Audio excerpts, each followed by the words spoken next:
get back to The Devil and All His Works is part 5 by Dennis Wheatley. It's been one hell of a ride so far, that's for sure. We got one crazy past, don't we? Whether you believe it or not, the late Middle Ages.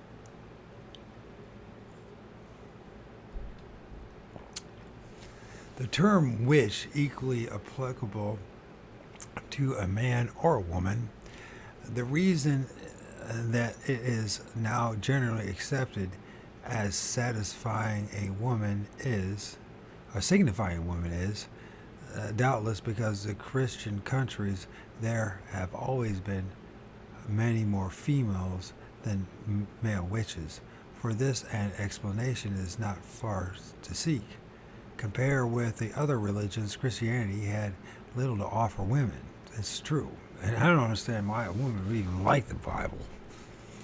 Pagan faiths, however, many other gods are included in their pantheons, had a supreme trinity, which was usually a father, mother, and son.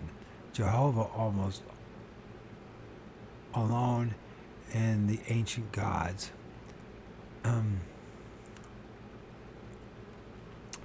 Maybe I should do this. This is borrow again.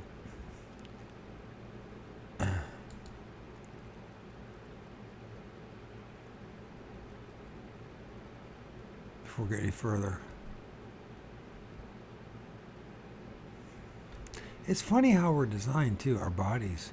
The demiurge, whoever put us in these meat suits, surely gets a kick out of it. Anyways, look at this, teaching a young witch to ride a broomstick. And of course she's naked and they're naked, and of course you know what's that happened there? They're rubbing against their clitoris.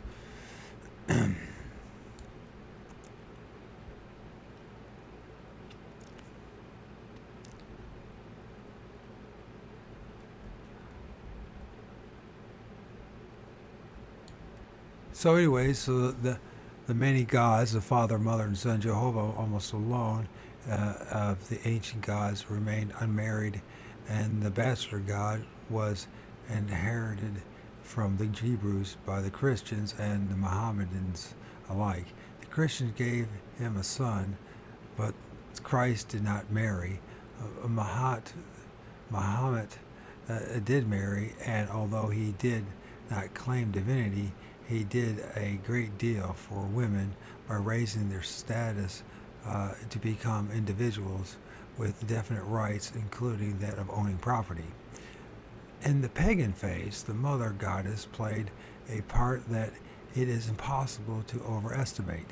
She had borne a child and so had suffered the fears of pregnancy and pain of giving birth. All women could count on her understanding and sympathy and place themselves in her hands in a way they could not do with any male deity. Realizing this weakness in their divine hierarchy, the early Christian fathers endeavored to make good their lack of mother goddess by building up the figure of the Virgin Mary. A devotion to this chaste and sadly stricken mother of Christ has comforted countless millions of women. But it could never be more than half measure, because unlike Isis, Hera, or Semiramis, or the rest, she was not a goddess with limitless powers of her own right. She could only intercede with her divine son, and after the Reformation, the Protestants threw away even this attraction for women to their churches. Moreover, unlike Mohammedan women, who, despite their veiling and seclusion, were treated with respect, women in all Christian countries were, until quite recent times, legally chattel. Still worse, for many of the centuries they were regarded by the church as vessels of evil, made deliberately in the form that would tempt men into sin of lust. Oh, God. All right. They were taught that to show themselves naked to their husband was a wicked thing to do, and that for a man to caress their bodies for any purpose other than to get them with a child was a way of taking a road to hell. Indeed, it was decreed that even to enter the church, a woman must cover her head, symbolically putting ashes upon it, as an acknowledgement that she was the embodiment of the original sin, and that it was her sex that had caused God the Father to drive mankind out of paradise.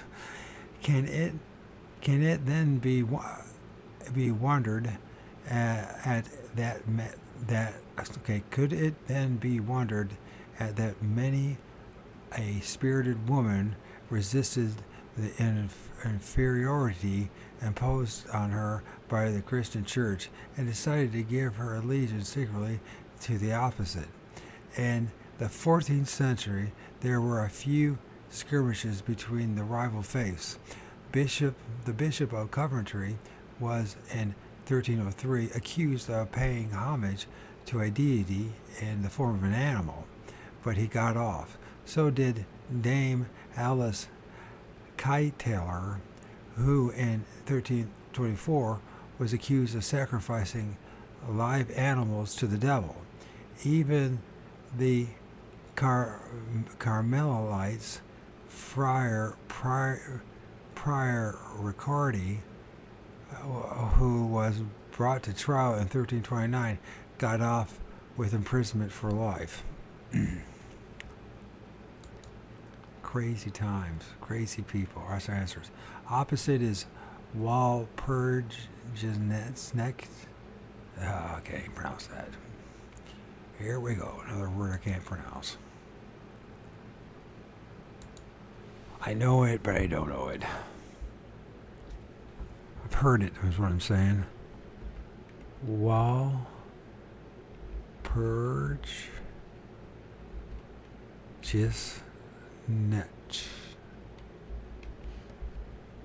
I think that's what I'm trying to say.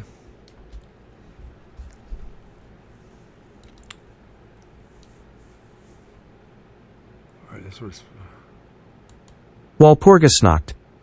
Walpurgisnacht. Walpurgisnacht. Walpurgisnacht. Okay, Walpurgisnacht. Walpurgisnacht. I lost my place. Where's Walpurgisnacht? What a name.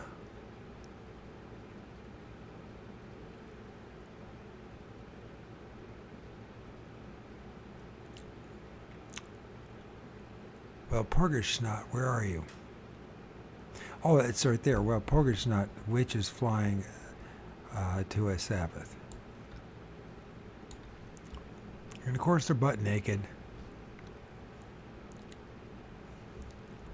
And thank goodness for beautiful women when they're butt naked. There's nothing wrong with that. Yeah. Not that I want a butt naked woman in my life anymore. Anyways.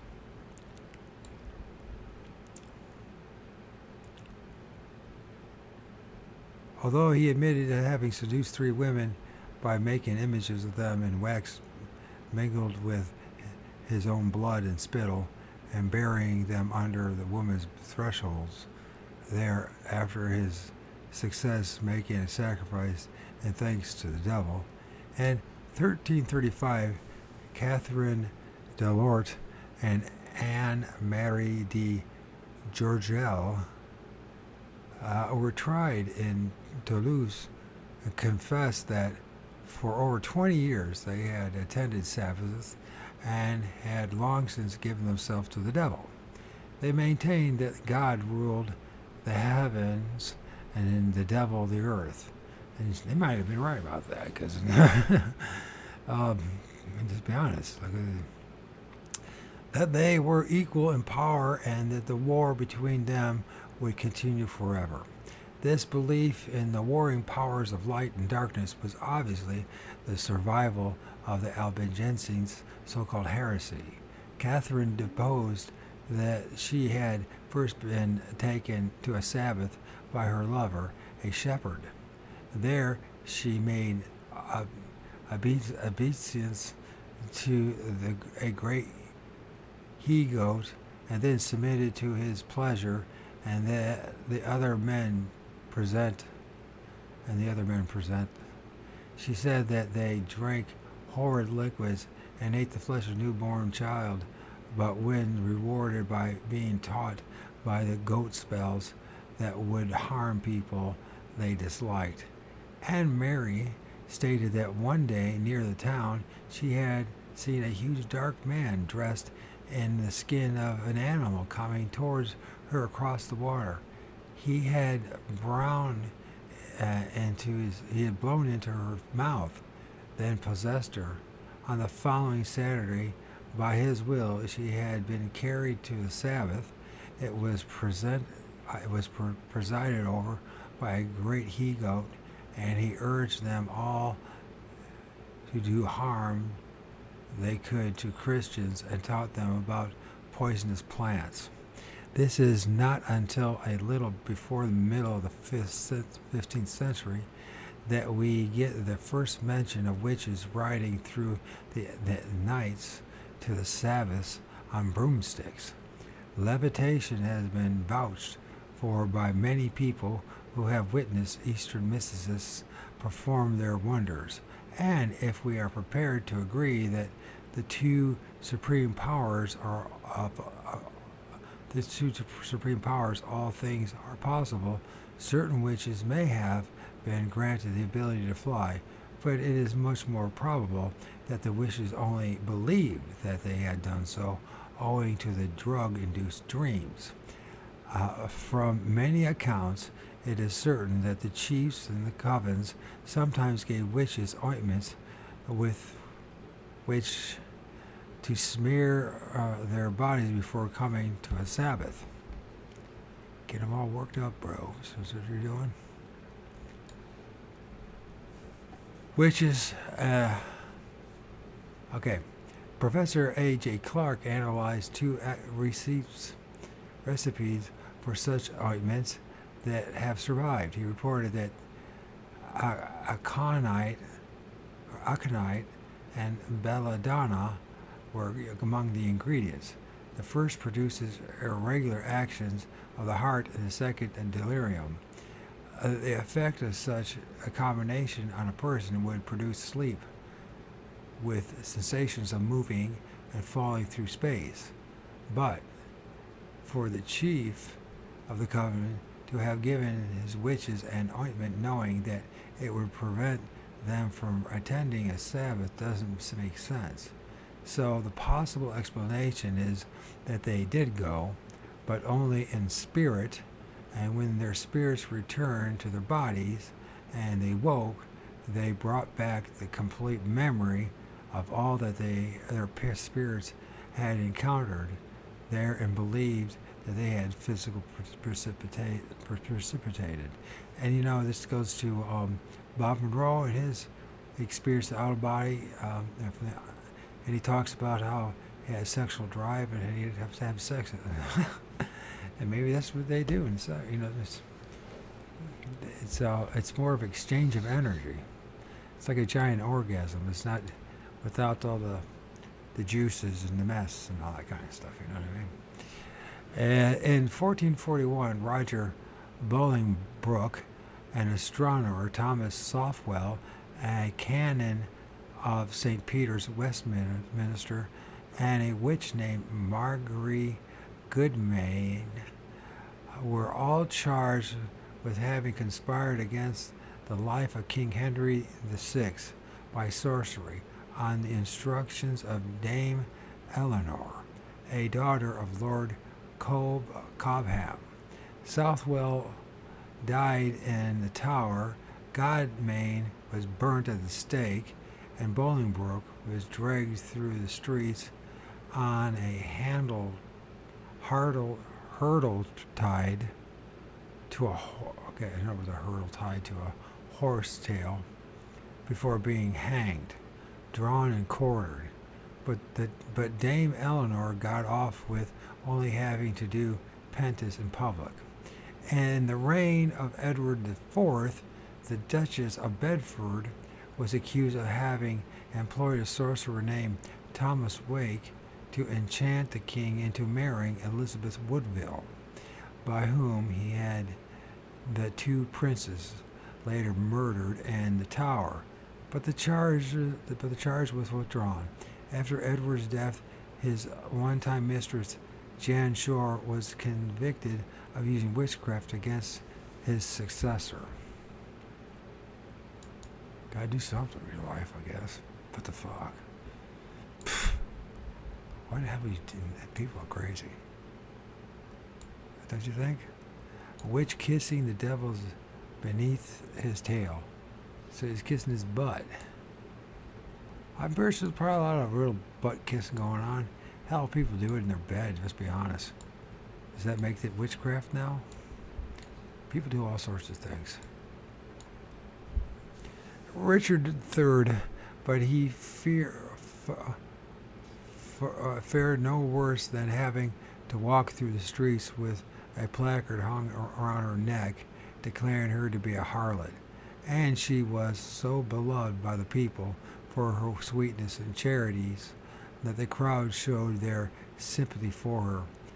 In Savoy, in 1477, a witch named Anatole Rose was brought to trial. She had told a neighbor that she badly needed money, so her friend took her to a Sabbath where she was persuaded to do homage to the devil. He had the form of a big black dog. Everyone present kissed his hindquarters, and then the men copulated with the women in dog fashion.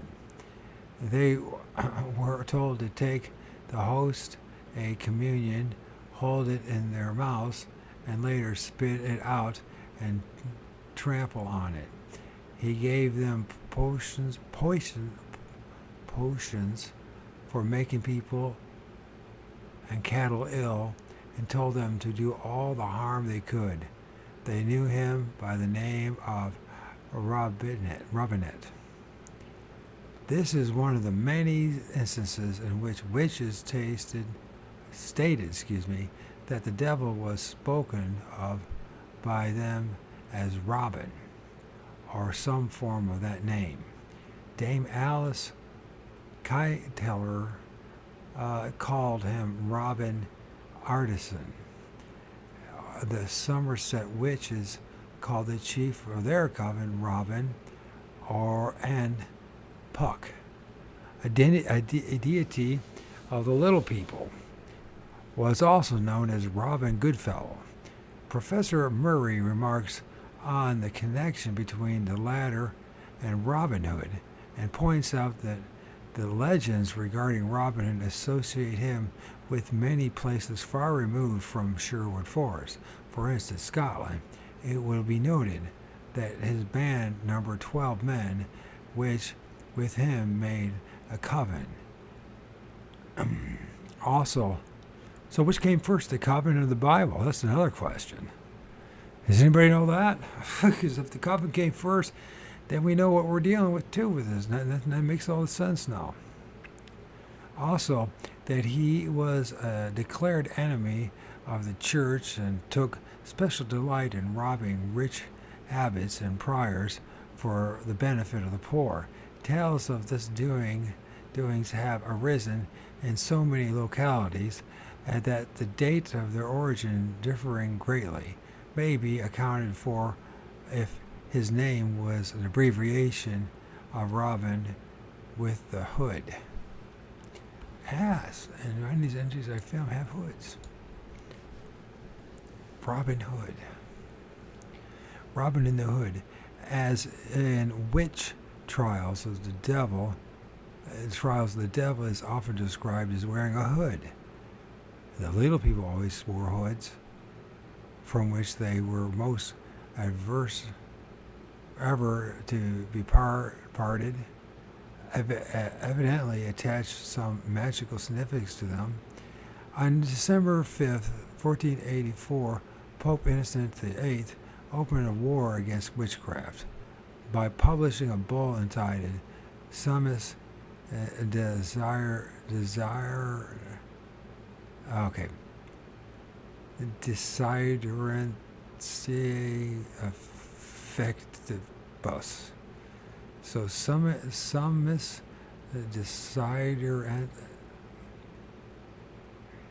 Desiderentiae Effectibus, if that's how you pronounce it. I have no idea. This led to the creation of the Holy Office, as the Inquisition was officially called. It empowered inquisitors appointed by the Holy See to participate in all trials of heresy, to override decisions of local courts, and to proceed against persons of whatever rank, and to punish all those found guilty. The object of the bull was to stamp out the lawlessness that then threatened society.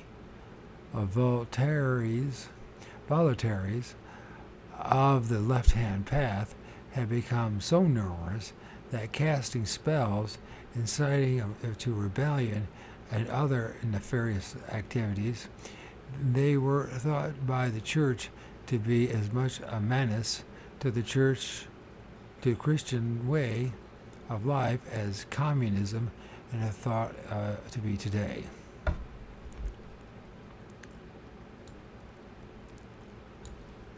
The bull, initially aimed at Germany, where at that time Satanism was particularly rife, was inspired by Jacobus Spenger, the prior of the Covenant of can't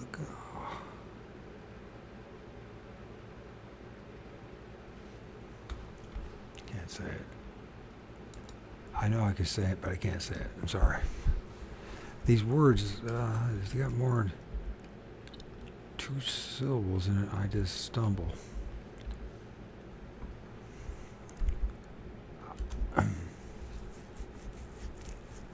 Cologne. Of course, it's Cologne. So Cologne. I don't know why it has to be. Why can't they just spell it like the way you say it? Phonetics. The Covenant of Cologne. The collaboration with Prior Hendrik Kramer, he wrote the Malleus Maleficarum, the Hammer of the Witches. It was first published in 1468 and ran into many editions. This dissertation of 250,000 words is the most famous of all books on witchcraft and demonology, as it examines the whole subject with great thoroughness. Well, let's see if we can find that one, if this is so great.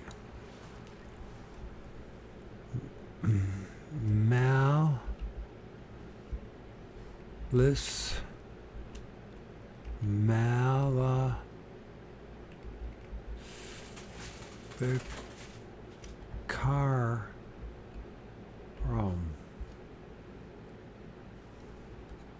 Oh man, I spelled that one wrong. Always hitting the wrong thing. So malice, male, vicar, wrong.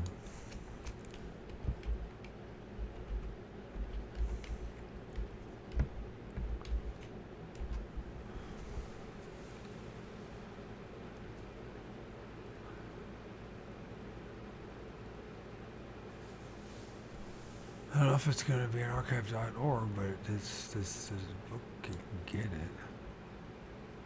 Well, there it is there. Okay. The Hammer of the Witches. Okay.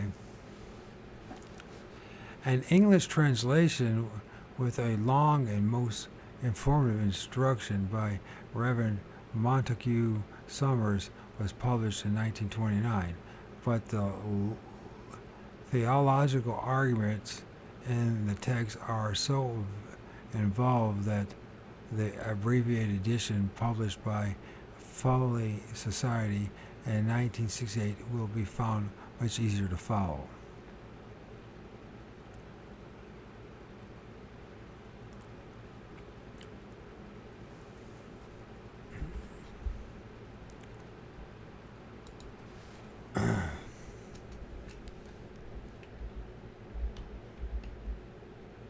Folio Society.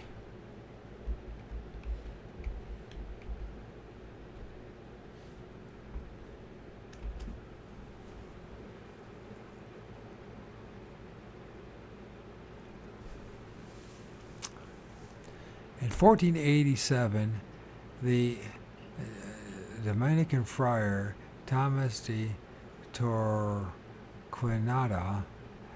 if I said it right, was appointed Grand Inquisitor of Spain under the patronage of fanatical Queen Elizabeth. And they spread that filth to all the Americas, if you think about that. So you can't conquer there, just send it over there. Queen Elizabeth, he instituted the indiscriminate reign of terror that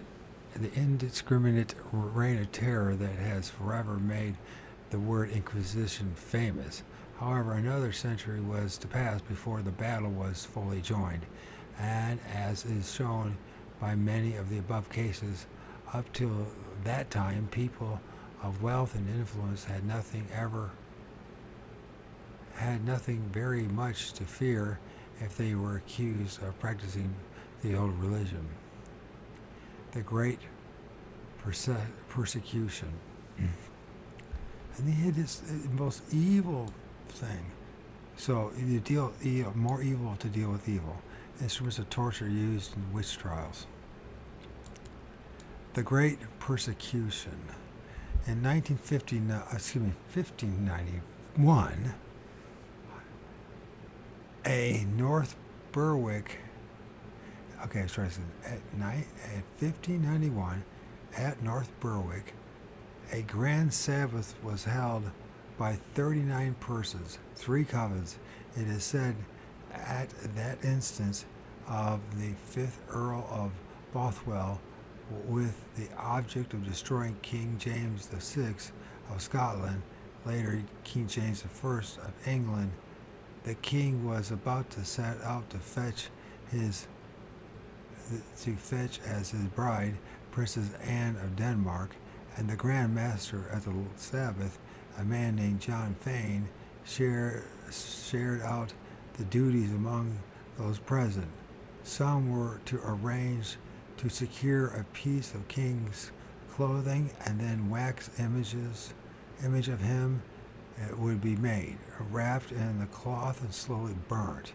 Others were to attempt to poison him, and others again storms, so that he would be drowned at sea. A storm did succeed in delaying his departure for some weeks.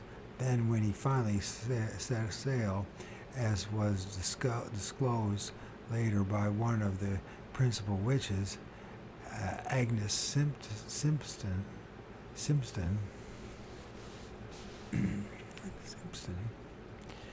at her trial, they took a cat, christened it the King, and threw it into a foaming surf. This aroused a terrible tempest, but the king, owing it was said to his great pity, survived, and on his return to Scotland initiated the first great witch hunt in order to wreak vengeance on those who had attempted to bring about his death. Fane,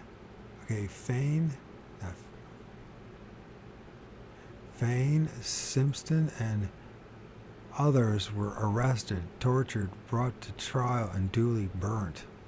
The confessions extracted revealed numerous satanic practices. Fane acknowledged having broken into a church at night by means of a hand of glory.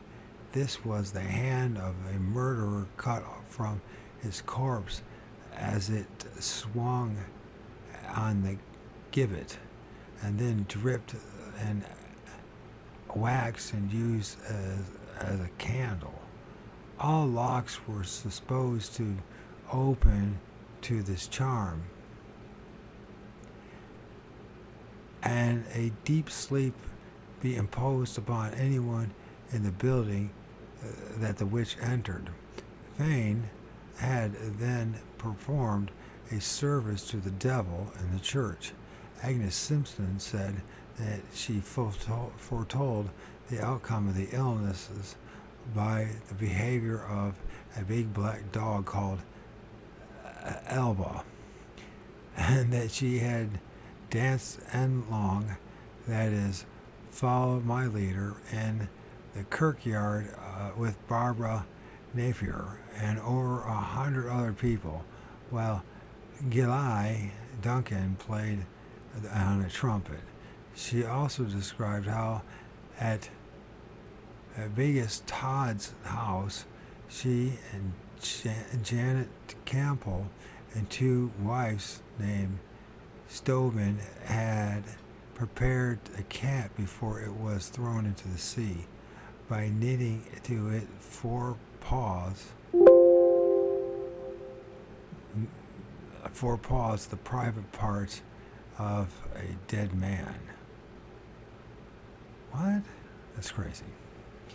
The King James then wrote a book of demonology, and by early 17th century, witch burning hunting was in full swing, particularly in Scotland. In Pendle Forest, a lofty ruin known as Melkin Tower was a favorite place for holding Sabbaths.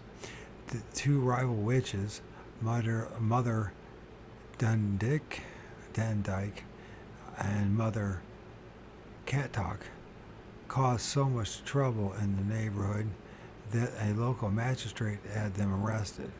On the night of Good Friday, 1612, their covens met at the tower to cast spells with the object of freeing their leaders.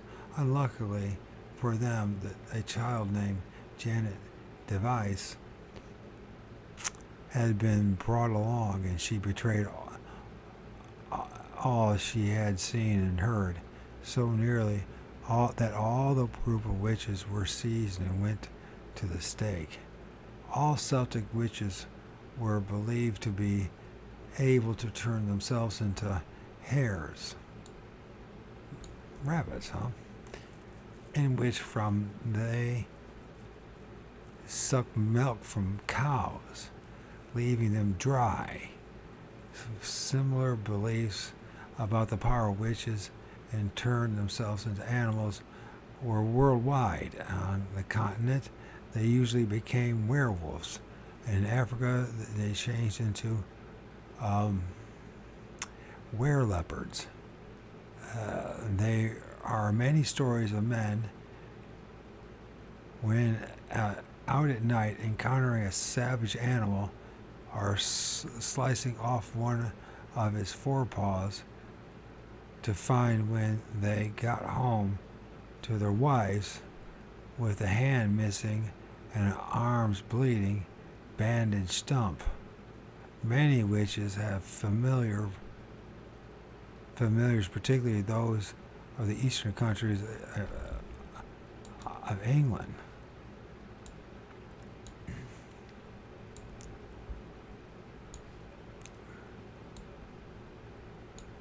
Well, a witch with a demon familiar.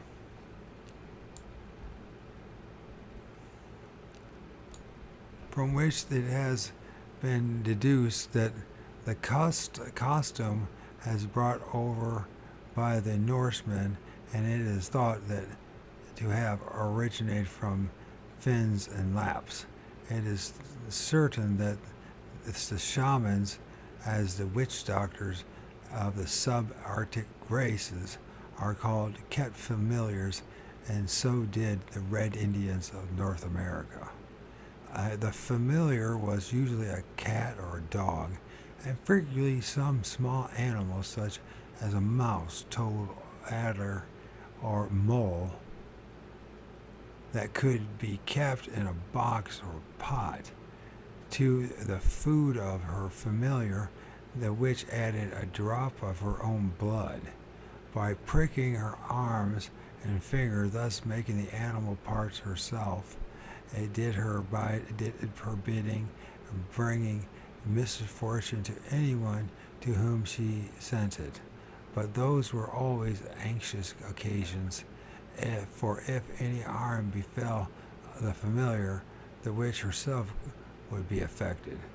Francis Moore, tried in 1649, stated that the good wife Weed gave her a white cat, telling her that if she would deny God and affirm the same with her blood, then whomsoever she cursed and sent that cat unto, they should die shortly after. Why would you want to be doing that stuff? I just don't get it.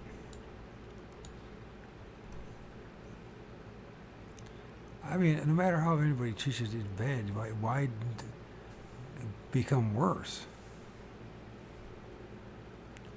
than them? I don't get it. Francis Moore, tried in 1649, stated that the good wife Weed gave her a white cat, telling her that if she would deny God and affirm the same with her blood, then whosoever she cursed and sent that cat unto, they should die shortly after. Elizabeth Sawyer, the famous witch of Edmonton, confessed that she kept a devil in the form of a black dog, and that when he came barking to me, he had then done the mischief that I bid him do for me. When Elizabeth was searched by the order of the magistrate, in spite of her resistance, there was found on her a thing like a teat, T-E-A-T-E, the biggest of a little finger, and the left of half of a finger, which was branched to at the top and seemed as though one had sucked it. Teats similar to this were frequently found on various parts of the witch's body. When they were stripped and examined before being tried, they were believed to have been products produced by the touch of the devil in order to enable the witches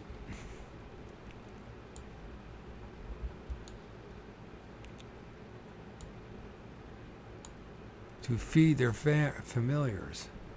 The other mark that was always sought for was one or more insensitive spots, such as those found on the body of urbane grandeur. For this professional prickers were employed, and as they got the good fee for every witch detected, it is certain that these unscrupulous fanatics sent many a poor innocent woman to a terrible death. The method employed was to strip the prisoner, blindfold her, then feel all over her body for some place where perhaps, after an accident, the skin had become hard. A pin was then pushed gently in, and if the woman did not cry out or a place start to bleed, she was told to find a pin. She was told to find a pin and take it out. If her hand went to some other part of her body, that was taken as a definite evidence that the place where the pin was had been touched by the devil, and so she was a witch. Among the most infamous of prickers were John Kincaid of Trinidad, and John Belford of Courthouse, and John Dick, and the inhabitants of Inverness called Patterson. The inhabitant of the Emberson called Patterson. On one occasion, the last pricked 18 women and one man in a church of Wardlaw in one day, having first cut off all their hair. This terrible villain made considerable fortune in the sadistic matter, but was later discovered to be a woman in man's clothes. The most notorious of all the witch hunters was Matthew Hopkins, who, with his assistant John Stern, terrorized the eastern counties. Wonderful.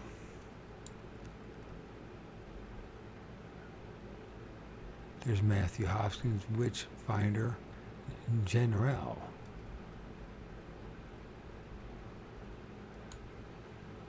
Steak and Sugar, Jarmara, Holt,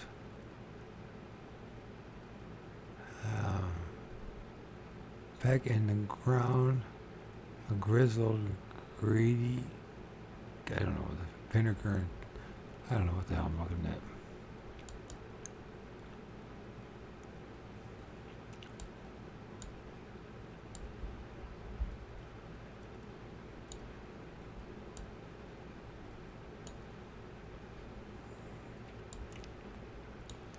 Trying to suspect witch by immersion.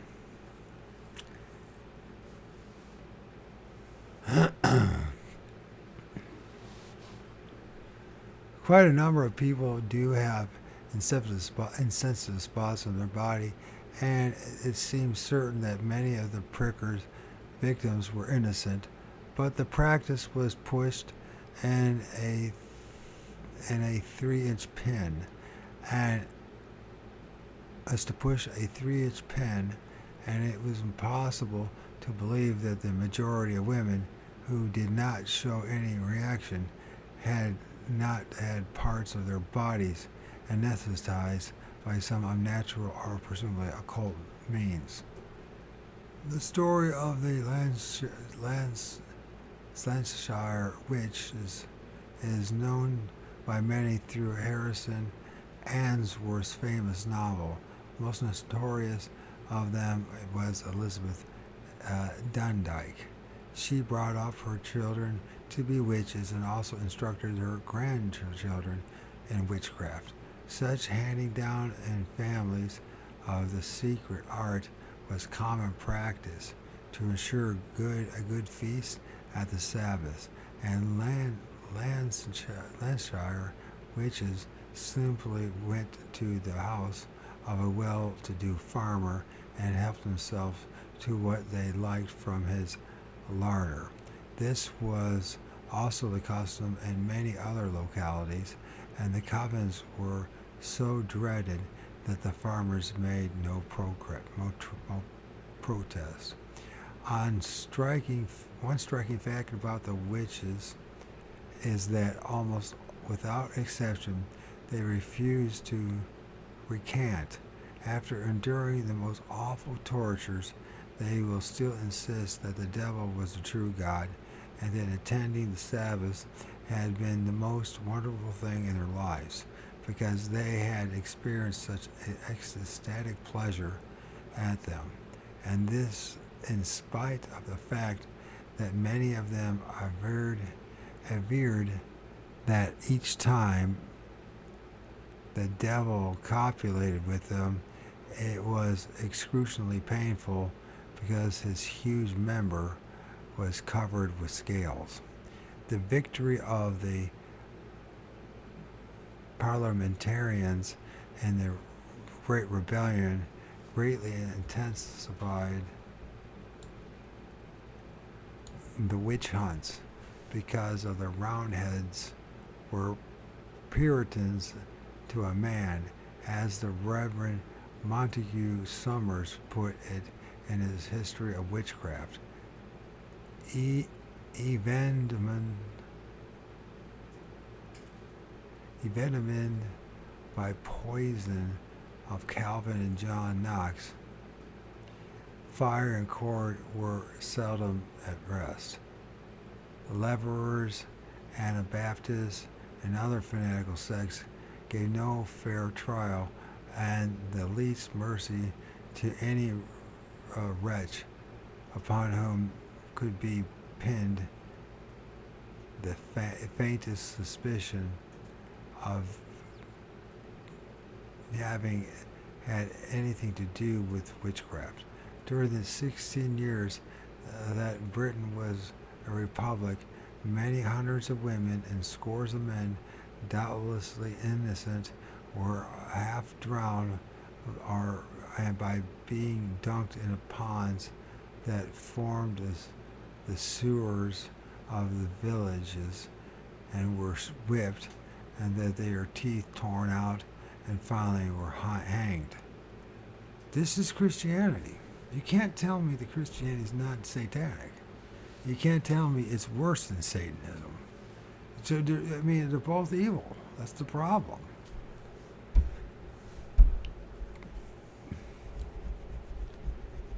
That's the problem.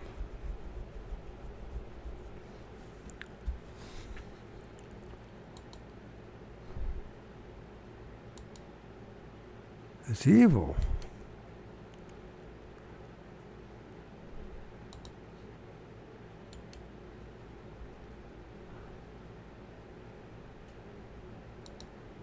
And then if you talk about it, if it's not one thing, it's another. People just can't accept it.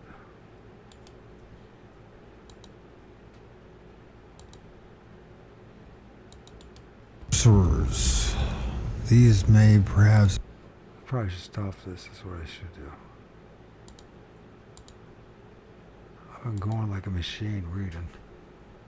There has been a tradition that before the Battle of Worcester, where the royalists made their unsuccessful attempt to defeat the Roundheads and the palace of Charles II on the throne, Oliver Cromwell sold his soul to the devil for victory and a further 7 years of power. Was it a coincidence that he died 7 years later, on the very day, during the worst thunderstorm within human memory?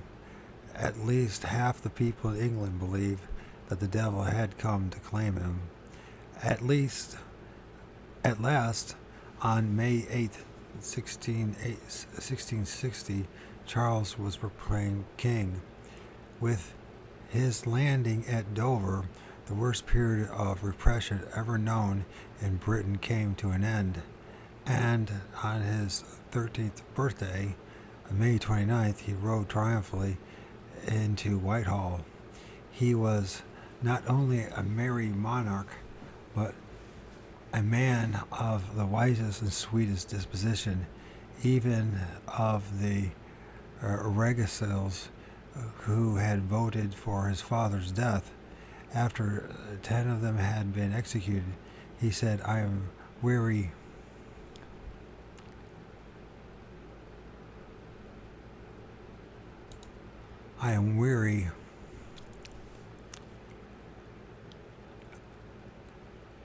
of hanging.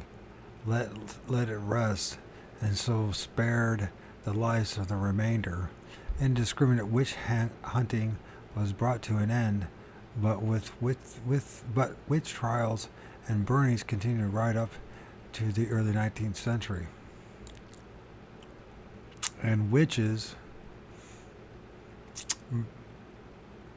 continued to assert that nothing would induce them to give up the devil as a lover, although his embrace could be as agonizing as childbirth. In 1962, in Scotland, Isabel Gadi told her accusers that the devil was heavy like a malt sack and had a huge member that was cold as ice, but added, "He is abler for us that way than any man can be." Paulus Grillandus, a judge who tried many witches in Rome, declared that they enjoyed connection with the devil with an utmost voluptuousness. Jeanette de Abadide said that his member was enormous, that both it and his emissions were cold, and she suffered extreme pain. Nearly all of them testified to a madness of sensuality in which torment was mingled with delight. On the continent, witch hunting was pursued both by the Holy Inquisition and the Protestant ministers with the same vengeance, the same savage ferocity as in Britain. Remigius, a criminal judge of Lorraine, recorded that during his 16 years as a judge, no fewer than 800 witches were condemned and burnt in his area. That is at a rate of one every week. He added that about the same number saved themselves by enduring torture without confessing or by escaping. The generally accepted idea of a witch is of a wrinkled, toothless, gold crone with scraggly gray hair, but many were young and beautiful. One such was the Hungarian Countess Elizabeth Bathory. She once wrote to her husband telling him of a new spell she had learnt. It was to beat a black hen to death with a white cane, keep the blood, then smear a little of it on the clothing, or better still, the body of one's enemy, and he will surely die. Many beautiful women have regularly bathed in ass's milk to preserve the freshness of their skin. I wonder what ass's milk is. Is that semen? The Countess preferred human blood. To ensure a fresh supply daily, she kept for bleeding several young peasant girls chained up in the cellars of her castle. In 1610, someone gave her away, and she was arrested. In the dungeons of the body of 50 girls were found. The thought of Middle Europe in those times bringing to mind vampires. These were believed to be the bodies of evil people who have been buried but were not.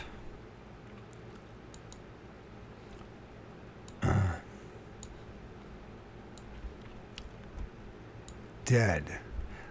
They were said to leave their graves in the middle of the night, seek out a cottage where a door had been left unlocked, creep inside, fix their front teeth, which had become hollow fangs, into the necks of the sleeper and suck his blood.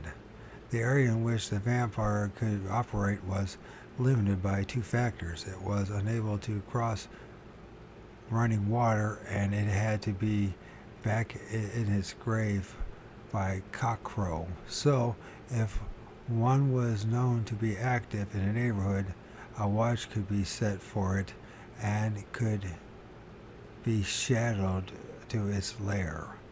And the next day, the village worthies attended Mass in the church and then followed the priest in solemn procession to the grave. It was then opened, and a stout stake was driven through the vampire's heart, which, with a terrible scream, it gave up the ghost. The probable foundation for stories of these undead is that now and then witches who were outcasts found that there could be worse homes than the spacious tombs of the noble family, and so lived in the graveyard, as we have seen which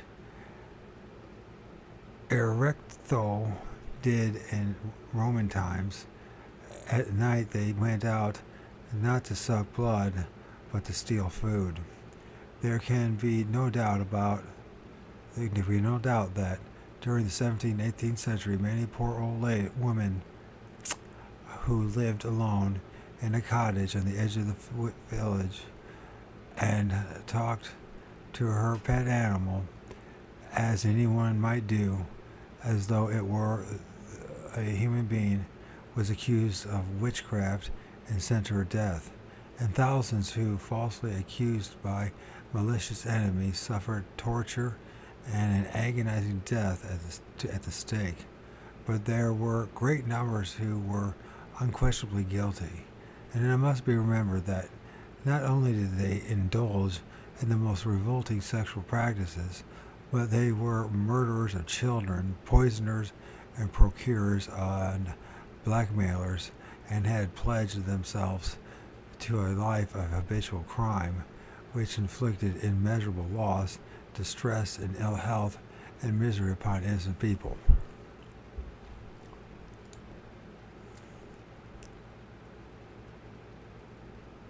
The stamping out of witchcraft and Satanism needs no justification. It is, in fact, a duty incumbent on all those in authority. Their first concern should be the protection of law-abiding citizens within their jurisdiction. The crime of which Catholics and Protestant Christians were equally guilty was that, while mouthing hypocritically declarations of their devotion to God, of love and mercy, they should have inflicted such unspeakable cruelty on fellow human beings. Salem witch trials. And what the hell's going on here?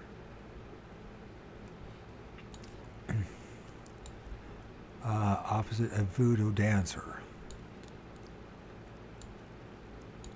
She's got a dead animal. She's covered in blood.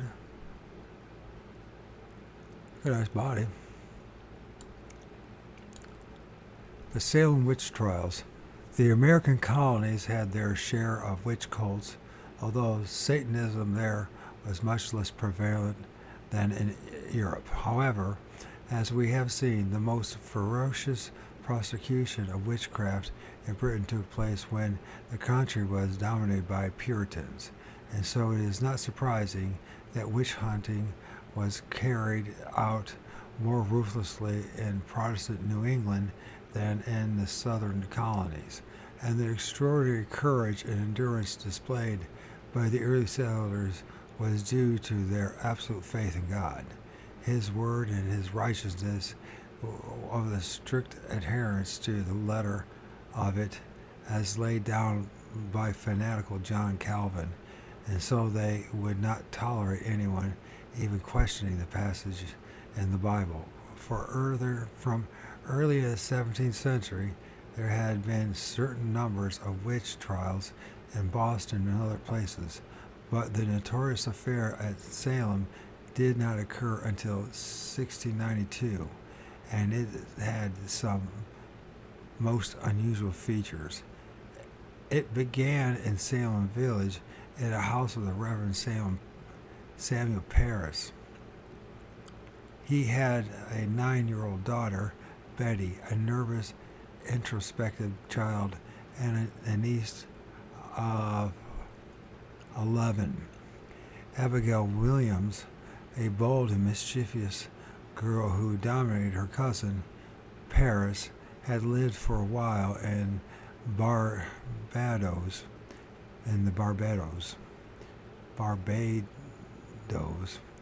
I guess, and had brought back with him 2 slaves, John Indian, a Negro, excuse my language.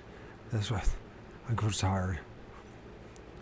A Negro who worked mostly outside of the house, and his wife Tituba, a Negro Carib half-caste who cooked and cleaned. Sounds to me like the parish had been the one that was tried for being a monster.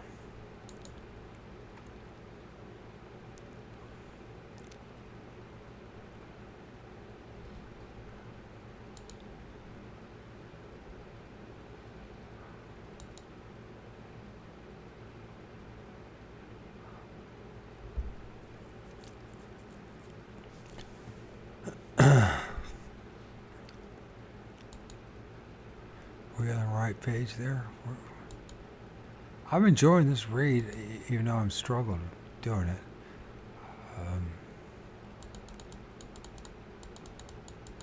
And I'm not taking care of myself again as usual. I have, obviously, the preparation of a love charm by a youthful witch.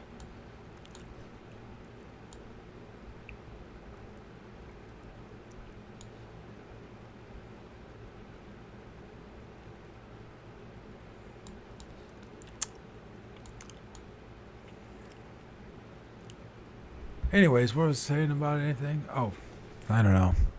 I'm enjoying this, but getting obsessive about it too. I'm one of these dudes. I can't just compartmentalize. I do something, and I get it. It's like I'm gonna read this book, and I don't do anything until I finish reading the book. And I don't know if I still do stuff thanks to my son being around, so like that. I can cook for him and that kind of stuff, but it's a good and negative to it all. Of Miss Paris, we know little except that she was very devout and spent most of her time doing good works in the village. The children were really mothered by old Tuba, who adored them. Steeped in her voodoo beliefs, inherited from Africa and the Caribbean, Tabuda talked to the girls about them, and for their amusement taught them how to cast some probably more or less harmless spells. So proud were they of their secret knowledge that they boasted of it to several of their older friends, Mary Wilcott, Elizabeth Booth, and Susanna Sheldon, and the latter of the several others, including Anne Putnam, the malicious daughter of her neurotic, scandal-loving mother, with the result that before long, old Tabota quarters became a real witch kitchen. What actually went on there, nobody is now ever likely to know, but it must have been something pretty nasty, as first Betty and then Abigail, and in turn all the other girls became possessed. They suffered from vacancy of mind and fits of dizziness, and they crawled about on all fours making horrible animal noises. Prayers proved of no avail. The girls screamed as though touched with a red-hot iron at the sound of a sacred word. Dr. Greggs was called in, but could be of no help. He declared that the evil hand was on them, so Paris appealed for spiritual assistance and two ministers, Nicholas Noyes and John Hale, arrived in the village. Repeatedly, they asked all the children who their tormentors were, but could not get no reply. Mary Wilcox's aunt then resorted to a stratagem. Suspecting Tabota, she persuaded her to make a witch cake from an old country recipe. It consisted of rye meal mixed with urine of the children. When Paris learned this and charged the children with being a party to it, She went into such terrible hysterics that it was feared she would die. But out of Betty and her friends, they at last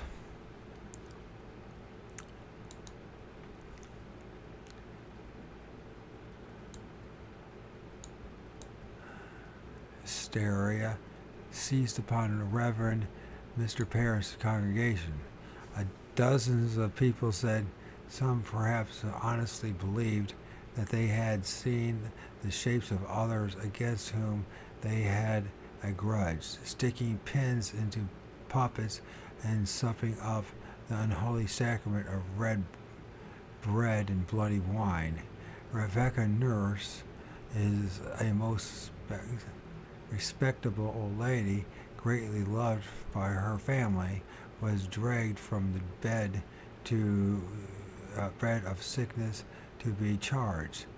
John Proctor, an honest farmer, had the temerity to declare that the girls were liars. Their hysteria self-induced from the pleasure they got out of having drawn so much attention to themselves, which was in part certainly true, and the result was that he was arrested as a witch and his property was confiscated before he even had been tried. For every trial, the girls were brought into court, and their unchecked behavior had a shattering effect upon the accused. If the prisoner left his eyes to heaven, they all lifted. What? If the prisoners lifted his eyes to heaven, they all lifted their eyes. If he blew his nose, they all blew theirs, and so on. If he denied a charge, they created a pandemonium, hollowing him down and going into hysterical fits. Still worse, he was in effect tried by them, and one by one the demented young creatures were carried to the prisoner, and he was forced to take the hand of each in turn. If she continued to rave and twist, he was innocent, but if she became quiet, it was assumed that he had taken back into himself the demon he had sent out to torment her and was guilty. A statement was made that the Sabbaths were held in a meadow that had been leased to the parish, which was normally always avoided at night because it was plagued with a host of croaking frogs. It was said that a horn was sound there, which was inaudible to honest folk, but could be heard by every witch in Essex County. In Andover, Salisbury, and Salem Falls, they all mounted their broomsticks and came screaming through the air to a Sabbath when they had taken unholy communion. The devil delivered a sermon telling them that they must get enough converts to overthrow the church. Then the good old times would come back. There would again be joyfications at Christmas, dancing around the maypole, racing and cockfights, and all the delights of that the Puritan New Englanders had forsworn. The girls were constantly seeing shapes all over the place, and so unshakable had their elders' belief in them become that at the child's direction they actually stabbed with their swords and threw pitchforks at empty air where these shapes were supposed to be. A new governor, Sir William Phipps, arrived from England and with him increased Mather, the father of Cotton Mather and later president of Harvard. Mather had been prominent in the Boston witch trials, but Phipps was interested only in getting together an expedition against the French in Canada.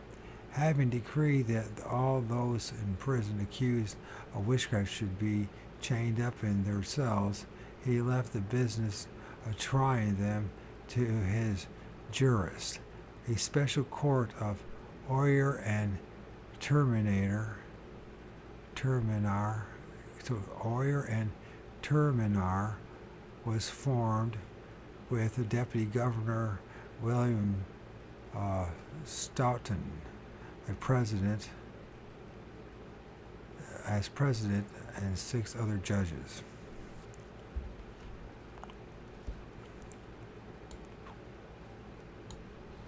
And what the hell is that?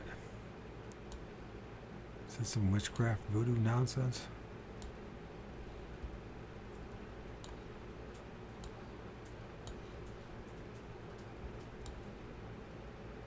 Which cicatrice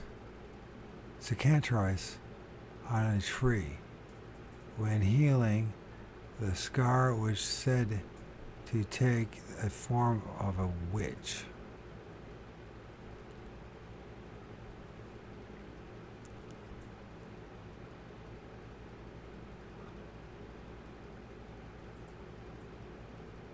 People in the neighborhood of Salem who feared to be cried out, as it was called, began to seek safety in flight.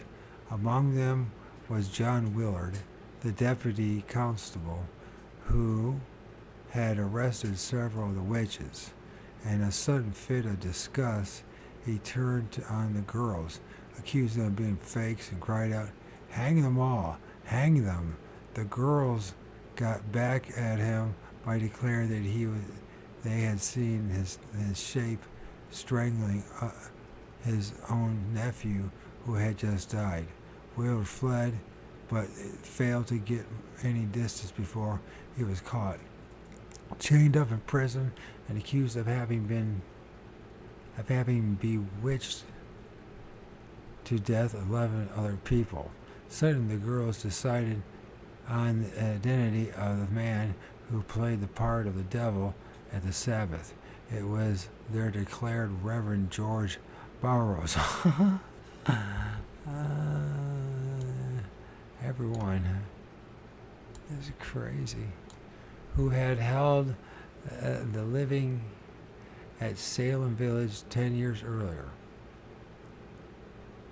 Shocked at the magistrates, as the magistrates were, that the minister should be involved, they did not hesitate. The sheriffs were dispatched to the distant parish where Burroughs was living. Striding into his house, they dragged him from the table in the middle of a meal and hauled him off to Salem. To his amazement, he was accused of murdering a number of soldiers who had been killed near his parish while fighting Indians. No, not physically, of course, as with the crimes which the other witches were accused. It was his shape that had done these deeds. While possible defense could be that he what possible defense could he put up to prove his innocence? The poor old Rebecca, nurse, was brought to trial. Her unblemished reputation stolen her in good stead. Her family and numerous friends had the courage to testify. She was found not guilty. Instantly, the courtroom became a bedlam. The girls howled and tore their hair and screamed that the old lady was guilty. Rebecca was brought back into court. The jury was told to think again. This time they reversed their verdict. On Tuesday, July 19th, she was one of the 5 women hanged on the gallows hill. The terror spread, and scores of people were cried out under Stoughton's presidency, the court administered a travesty of justice. Prisoners who confessed could hope for clemency. Those who stoutly denied their guilty were condemned. On September 22nd, 8 more were hanged, including Mary Esty. Now there occurred the most amazing happening in the whole awful business. On that day, Mary Esty shape appeared as a servant girl named Mary Herrick, and said to her, "I am going upon the ladder to be hanged for a witch, but I am innocent, and before a 12-month be past you shall believe it." Shortly afterwards,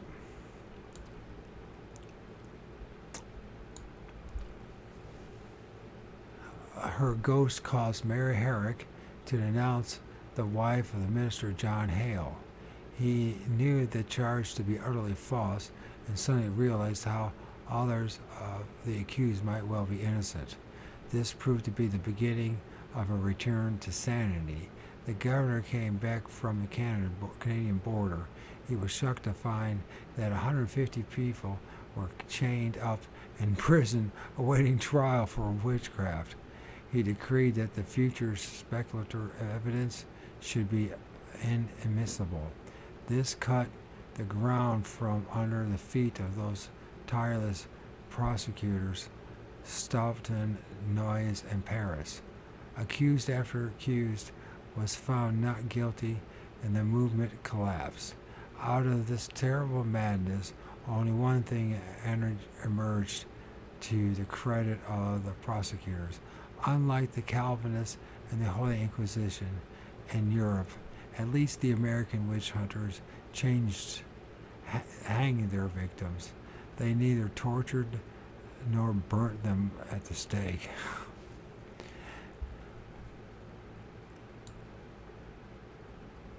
Jeez. The frauds. The second half of the 18th century was a time of great splendor in Europe. From vast Versailles down to the smallest German court, ladies and gentlemen went clothed in silk and satin. The aristocracy of England lived in great Gregorian mansions, that the French in gracious chateaus. In Italy, in Spain, in Netherlands, in Austria, Germany, and Scandinavia, there were scores of castles and palaces. Their occupants were served by whole companies of servants and rich liveries, coaches, and horses filled with stables, and their owners collected costly paintings and libraries of beautiful bound books. They hunted and traveled, attended by big entourages, and entertained on the grand scale. All this had to be paid for, and many of them could ill afford to have such costly displays, so it is not surprising that magic was frequently resorted to, in the hope that it would replenish nearly empty coffers. The majority of the sovereigns and the richer nobles housed and fed astrologers who advised them about their ventures. And any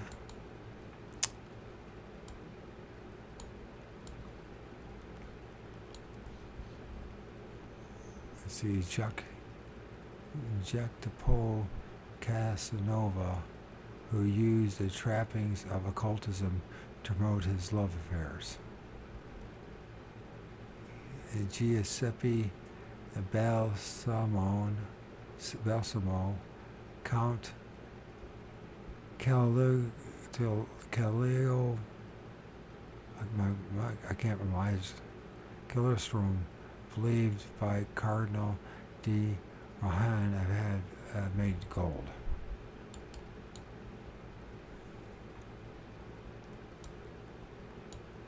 The Comte de Saint-Germain who claimed to have discovered the elixir of life. So, anyways, the rogues who claimed to know the secret formula by which alchemists turn base metal into gold was welcome at every court. One of the most successful of these gentry was the Comte de Saint Germain, who appeared in Paris about 1750. He was a fine, handsome fellow, didn't look too handsome there, who looked to be early middle age, but he averred that he discovered the elixir of life, and by the means of it had already lived 2,000 years. Although no one could persuade him to share his secret, he became very popular in society, and Louis XV entrusted him with several secret diplomatic missions. He was involved in many of the political intrigues of the day until in 1775 he retired to Schleswig Holstein and gave himself up entirely to the study of the occult with Landgrave Charles of Hesse. Another of these successful adventurers was Giuseppe Balsamo, who was born in 1743 in Palermo. Alexandra Dumas used him as the title character in Memoirs of a Physician, the first of that splendid series of 5 novels that covered the latter part of the reigns of Louis XV and the French Revolution. In 1776, styling himself as Count Cagliostro,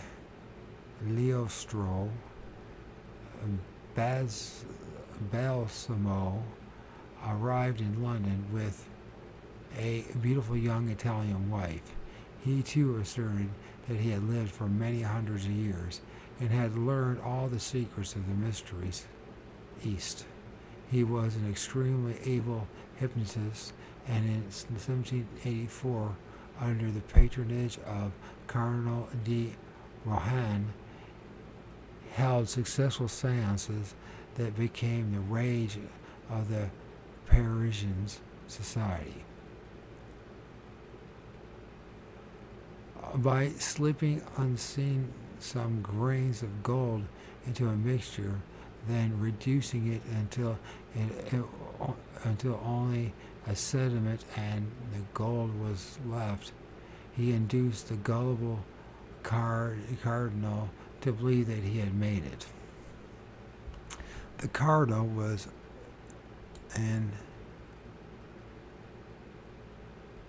infatuated with Queen Mary Antoinette, and Cagliostro contributed to his downfall by promising him her love.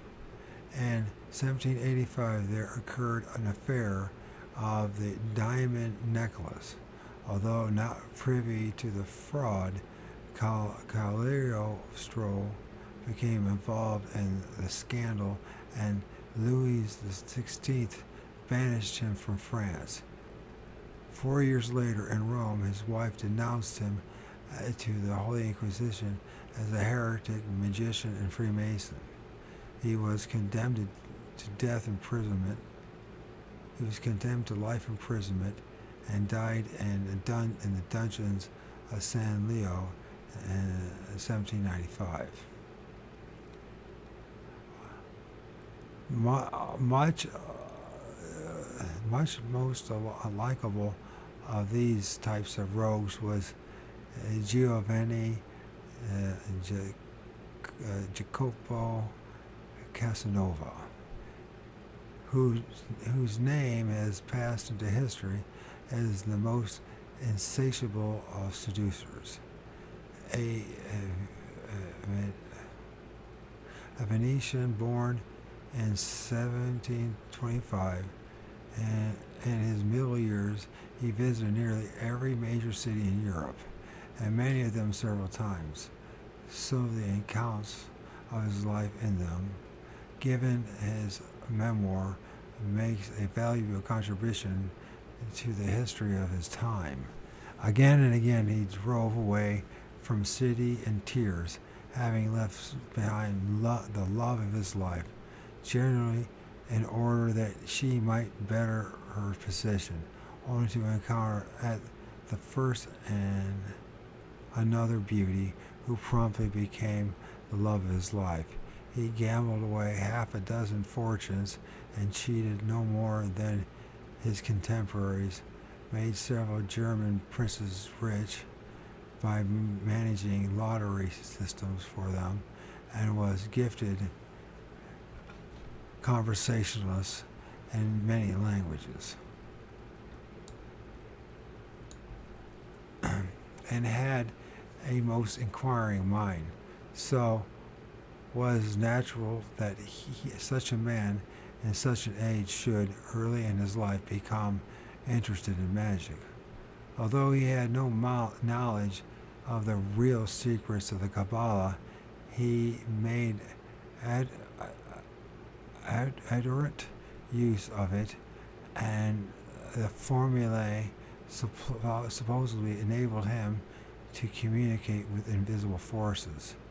With glib astrological and occult jargon, he fooled many people, resorting to such tricks at times when his reckless gambling had left him in low water.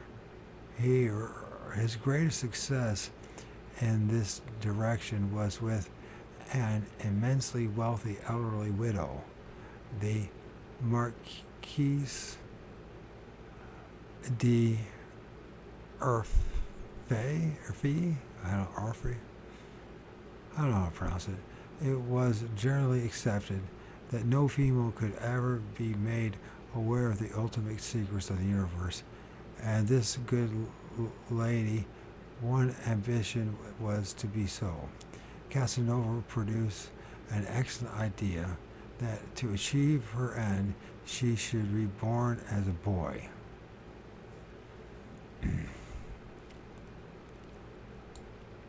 Okay. A full-length novel could be written on the intriguing situations that followed. They covered several years while Casanova lived like a prince at the Marquis' expense. From time to time, an evil-natured youth and several glamorous prostitutes were brought in to play parts in these magical proceedings. They quarreled among themselves and endeavored to blackmail Casanova. At length, all other formulae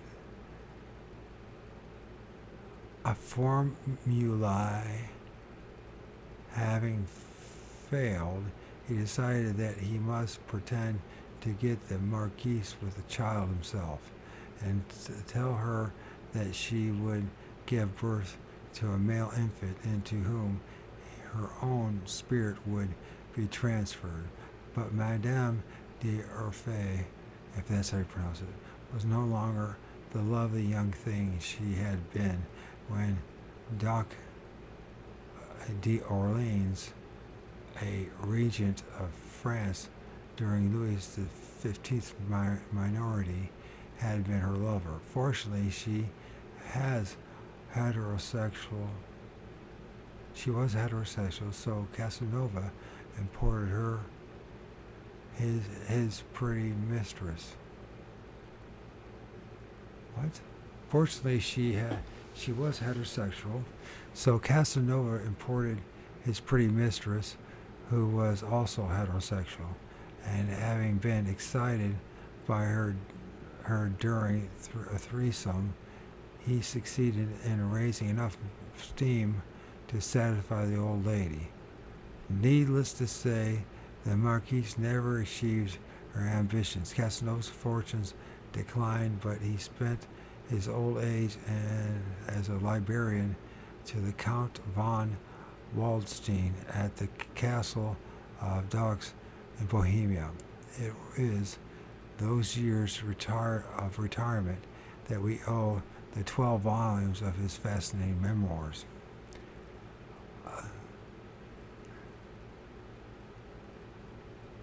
Australasia and the Pacific.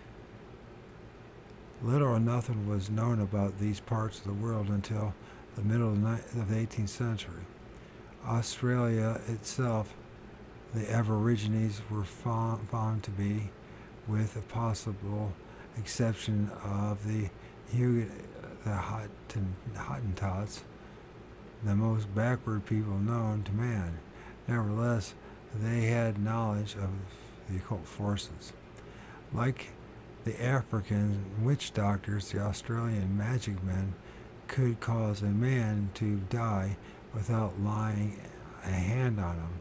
The method used was the pointing stick and bone.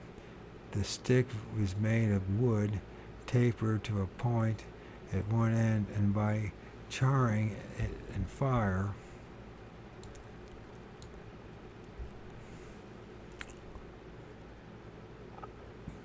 and rounded at the other. Sometimes it is ornamented with dots and special lines burnt on with a fire stick. A cord of twisted hair and fur 2 feet 3 inches long is attached to the blunt end of the stick with white gum. The person who has made the stick then sings it, that is, endows it with his. And what are we looking here? This is the Fijians walking on red hot stone.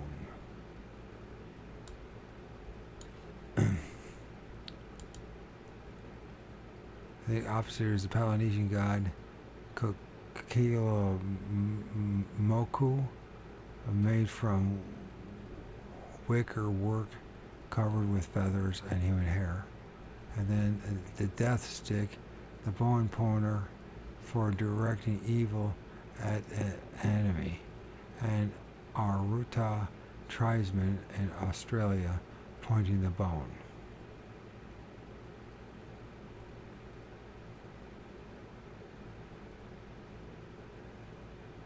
Seriously.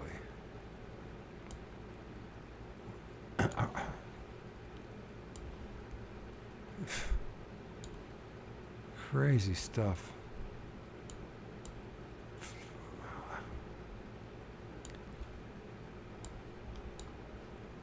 Pointing stick. Hatred for the proposed victim. After hiding the stick for a few days, he seeks a favorable opportunity to point it at his enemy, such as by taking up positions some way behind him when he is seated near a campfire and his silhouette is clearly outlined. The stick is pointed at the victim with short stabbing movements. The operator, meanwhile, is willing the bad magic to be projected from the stick into the enemy's body. Sometimes the magic man has an assistant who holds the end of the cord and reinforces the evil going out of the stick. Another method used by the Aborigines for ridding themselves of an enemy is to sing themselves with him in mind the song of the Dreamtime Snake. An account of such a proceeding appeared in the British press a few years ago. A young native named Len Wulumu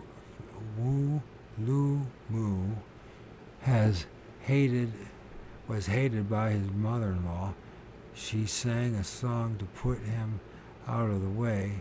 In effect, so it is stated, it has caused the dream snake to coil itself around the body of the sleeping victim and generally crushes him until he can no longer breathe. Len was unquestionably a dying man when the Methodist ministry had him flown down to Darwin Hospital. 4 doctors could find nothing whatever wrong with him physically, but he was clearly about to die. They put him on an iron lung and saved his life. Maoris of New Zealand are the Maoris of New Zealand are far more advanced people, but they too have their magic, as do the Polynesians and the Melanesians. The Melanesians. The sea voyages made with remarkable precision from one island to another without compass or other mechanical aids of navigation, and often over great wastes of ocean, are evident enough that they are sensitive to natural laws still unknown to science. Of all the immigrations, the most remarkable was that of the Pacific people through the East Indies and across the Indian Ocean to Madagascar, and the combination of their magic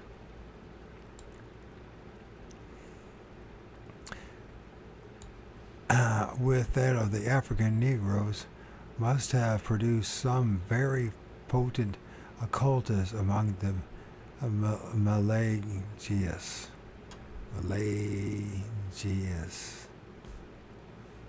Genesis, Malagius. Something like that. Well, in Fiji's, I had the exceptional good fortune to see one of the comparatively infrequent firewalks on the island of Bika, something like that. We were received by the Vanavulu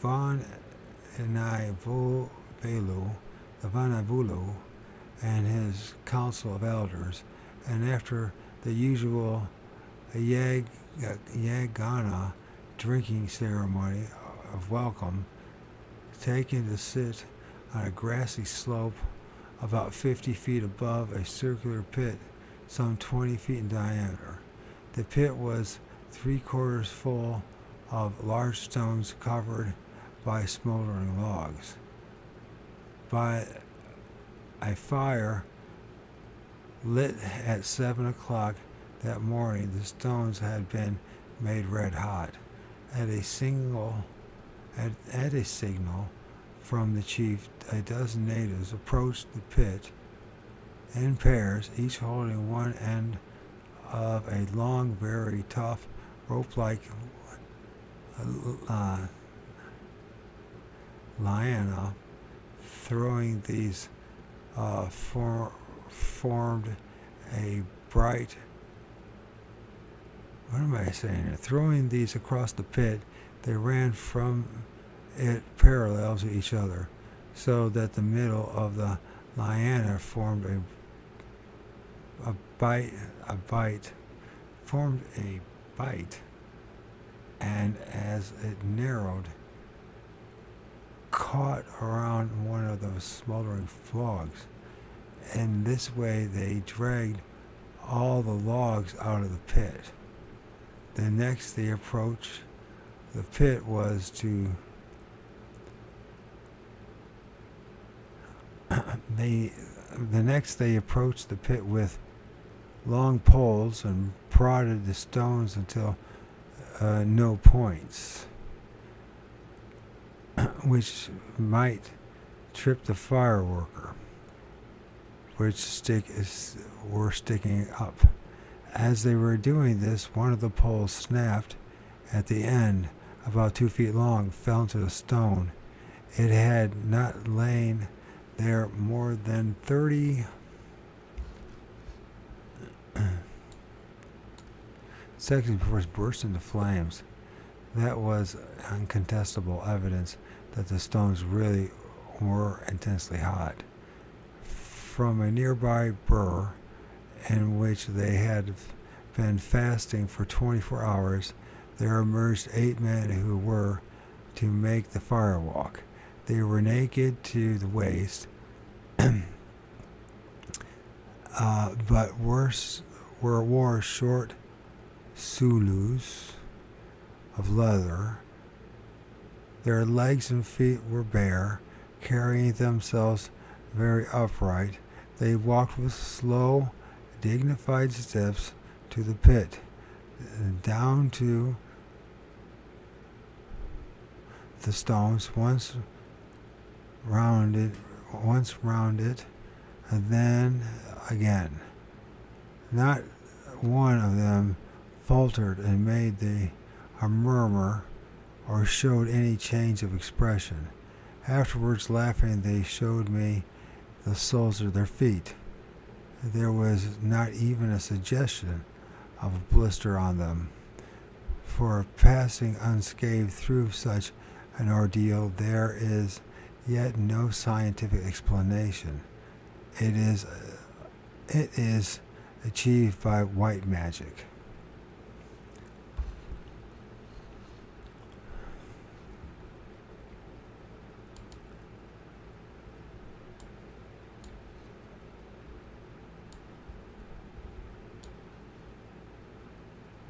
The Ephesians are a splendid people, but only 4 or 5 generations ago they were cannibals, and they are convinced that a man's spirit can be forced to obey orders.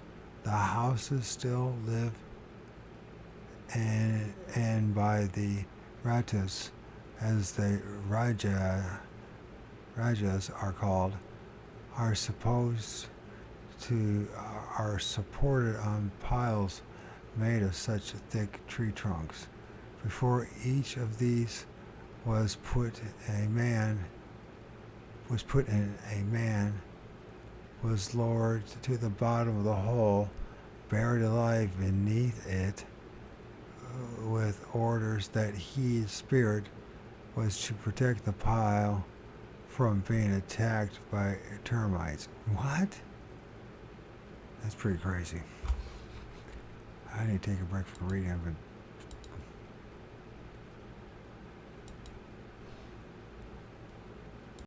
but apparitions.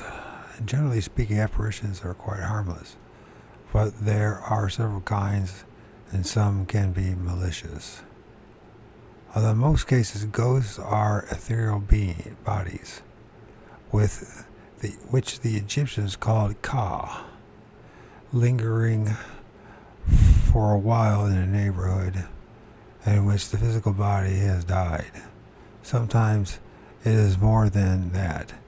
The Kaha, animated by spirits of dead persons who have deliberately returned because it promised someone to do so, because it has a message to convey, or because its body died in circumstances that for a while have caused it to become earthbound. Yet again, if a person who has died was possessed, its ka may be inhabited by a demon, or it may be an elemental is impersonating a dead person for an evil purpose. In the 3rd volume of his great work, The Death and Its Mystery, in which I have already quoted, and another connection, the eminent French savant Camille Flammarion gives some accounts of apparitions, so well attested that it is impossible to doubt their veracity. It is necessary to quote more than a few.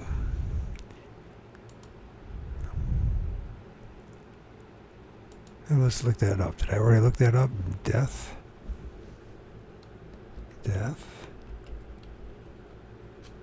And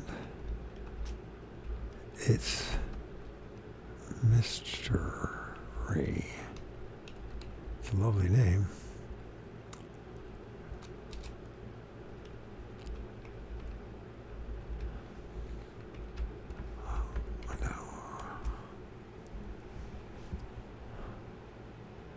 seems to be there. Maybe I got that already. Maybe I don't. Mr. and its mystery.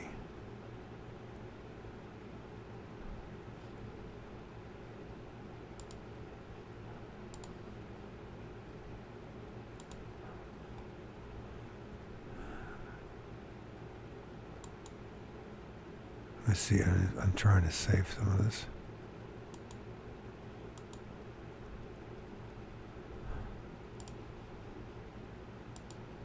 Except they don't seem to be accounting for other spirits. And maybe it's ignorance on their part, probably.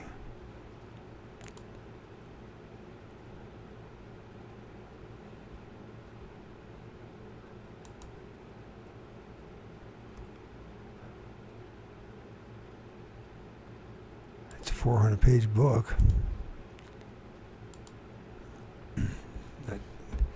So anyways,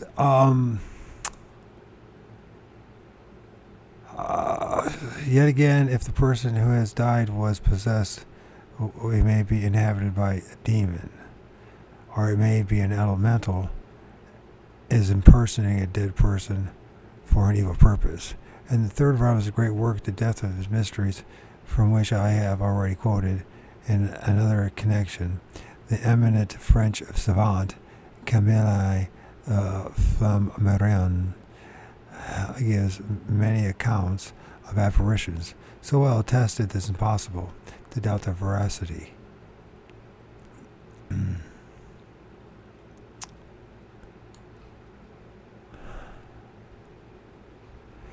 It is unnecessary to quote more than a few. The owner of a factory in Glasgow had in his employ a delicate young youth named Robert Mackenzie, who after 3 years inadvisedly left him. A few years later, he chanced to come upon Robert in the street. He was destitute and starving, so the manufacturer gave him a job back. From then on, Robert showed absolute devotion to him. In due course, the manufacturer went to live in London. He forgot about his Scottish workmen.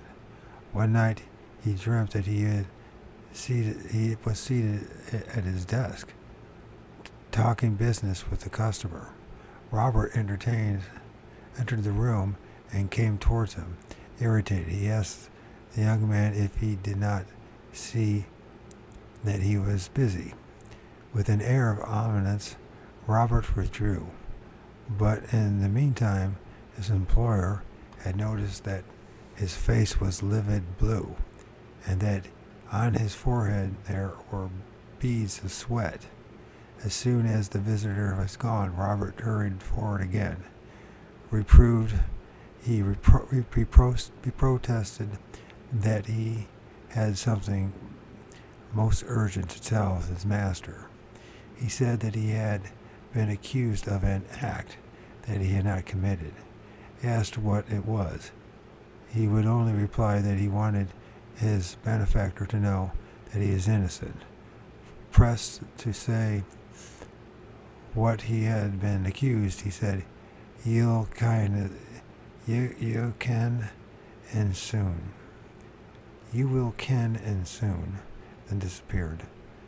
Soon after, the manufacturer had woken from the strange dream, and his wife ran into the room with an open letter in her hand and cried, "Oh, James, a terrible thing has happened. Young Mackenzie has committed suicide." It transpired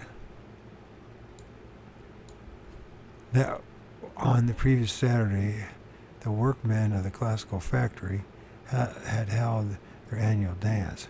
Robert, who was inclined to be a solitary, had spent that evening helping in the refreshment room.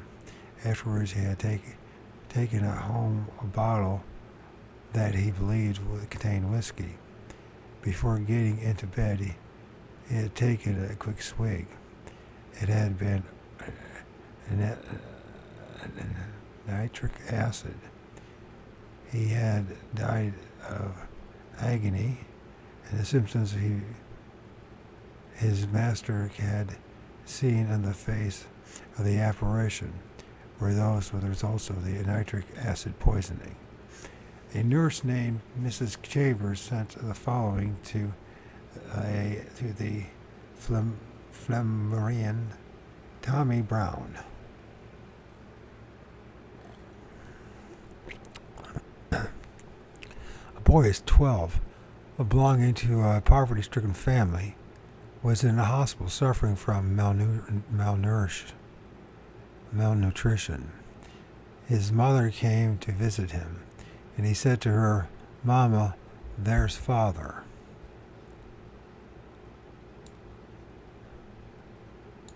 This is Emanuel Swedenborg, Swedish mystic.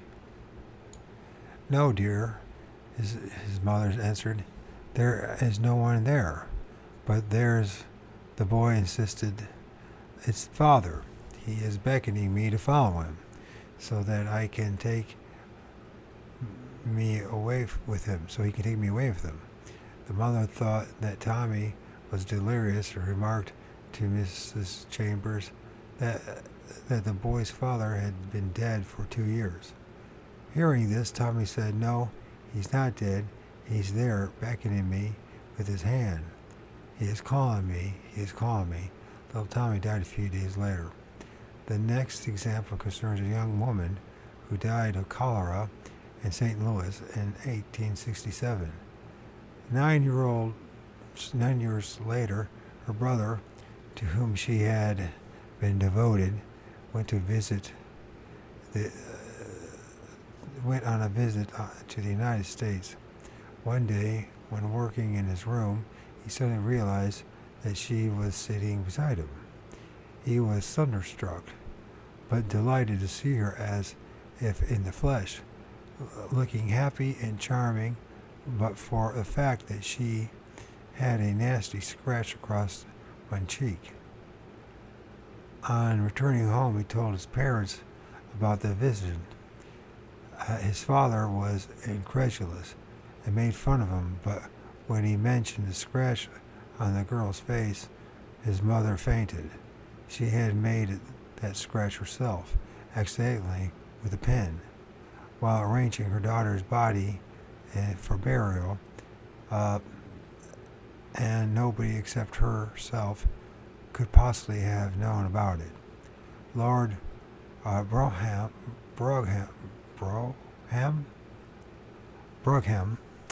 the inventor of a form of carriage that bears his name, wrote in his memoirs, "Well, at school I had a friend who I particularly loved and esteemed. Several times we discussed the question of survival, and on one day we were foolish enough to draw up a contract written in our blood, stating whichever of us died first would return and show himself to the other."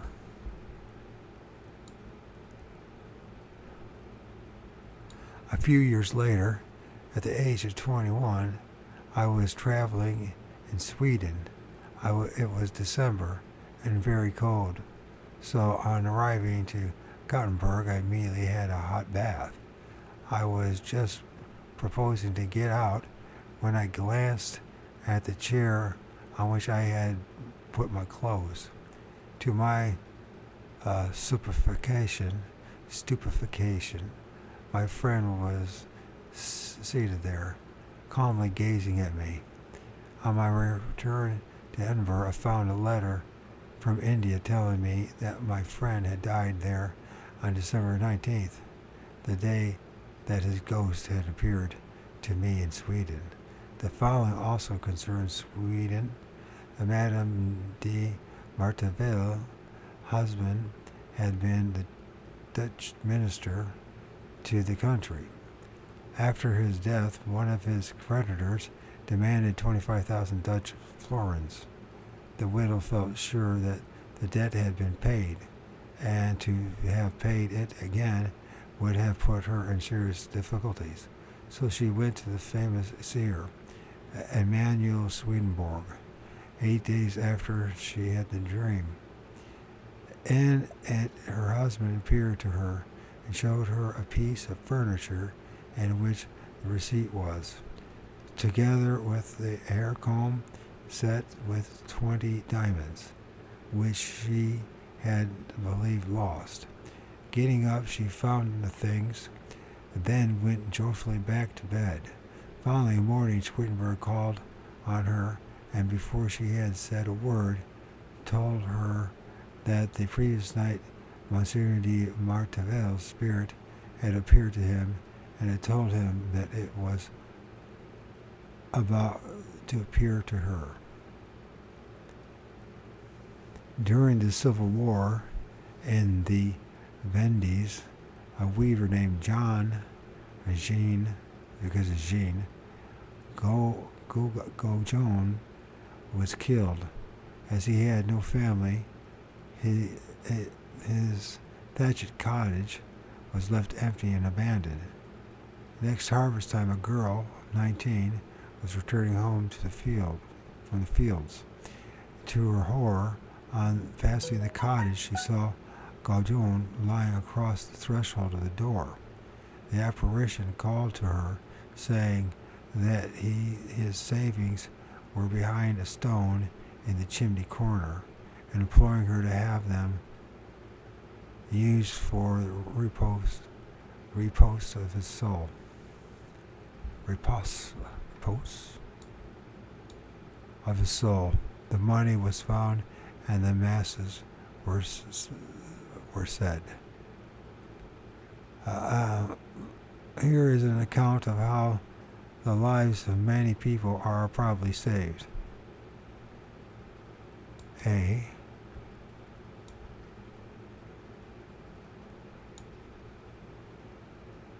The apparitions there? Is that what's going on?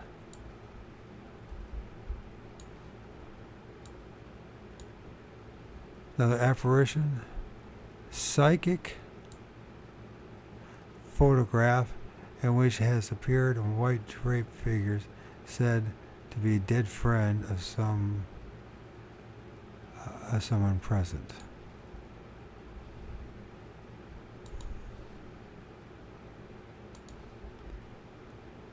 Keep that.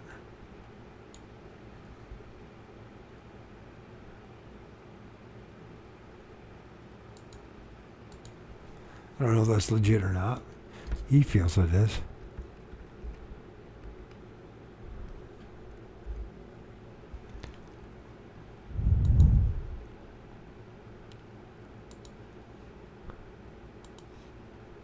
And then, what's this all about? That looks very suspicious. Faces believed to be of spirits guides in a photo taken by a medium.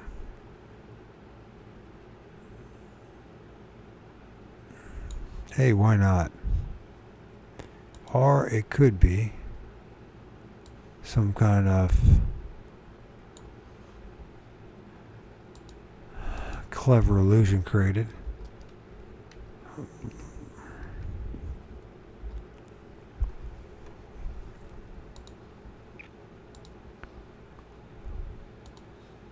Now we get back to reading. Captain Drecker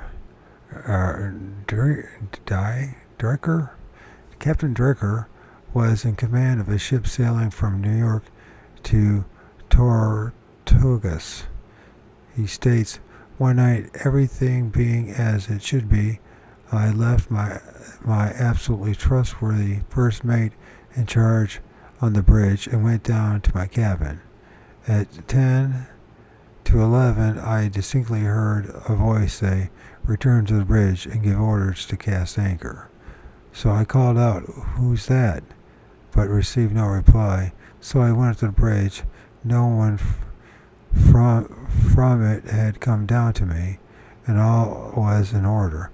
So I went back to my chambers. 10 to 12, a man in a long overcoat and a broad-brimmed hat that partially hid his face entered in. He ordered me to go up and to have the anchor cast. Then he turned away, and I heard his heavy footsteps as he went off down the passage. Greatly agitated, I went up to the bridge again, but everything was all right, and I felt confident that the ship was on her correct course. Too worried now to go to sleep, I sat in my cabin. 10 minutes to 1, and the vision again appeared, and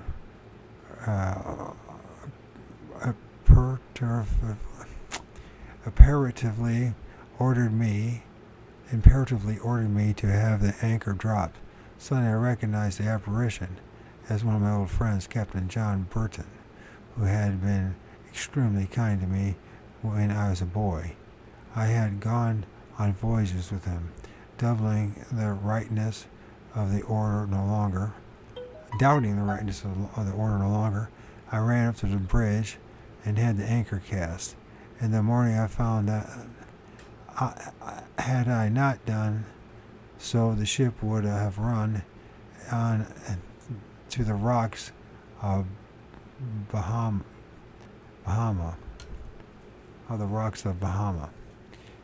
Okay, maybe I need to quit. But it's kind of a hard time. Here is a case of the spirit returning long after death. In March 1905, a game warden named Koza, who lived in a village up in Abruzzi Mountains. I don't know where Kokoza is, and I don't know where Abruzzi Mountains, had his friend appear to him in a dream. He was reproached by his father, who had been dead 10 years, for having neglected his grave and allowing wolves to gnaw at his bones. In the morning, Koza told his sister his dream. To his amazement, she had the same dream. Although it was snowing hard, the game warden took his rifle and went to the cemetery. His father's grave had been disturbed.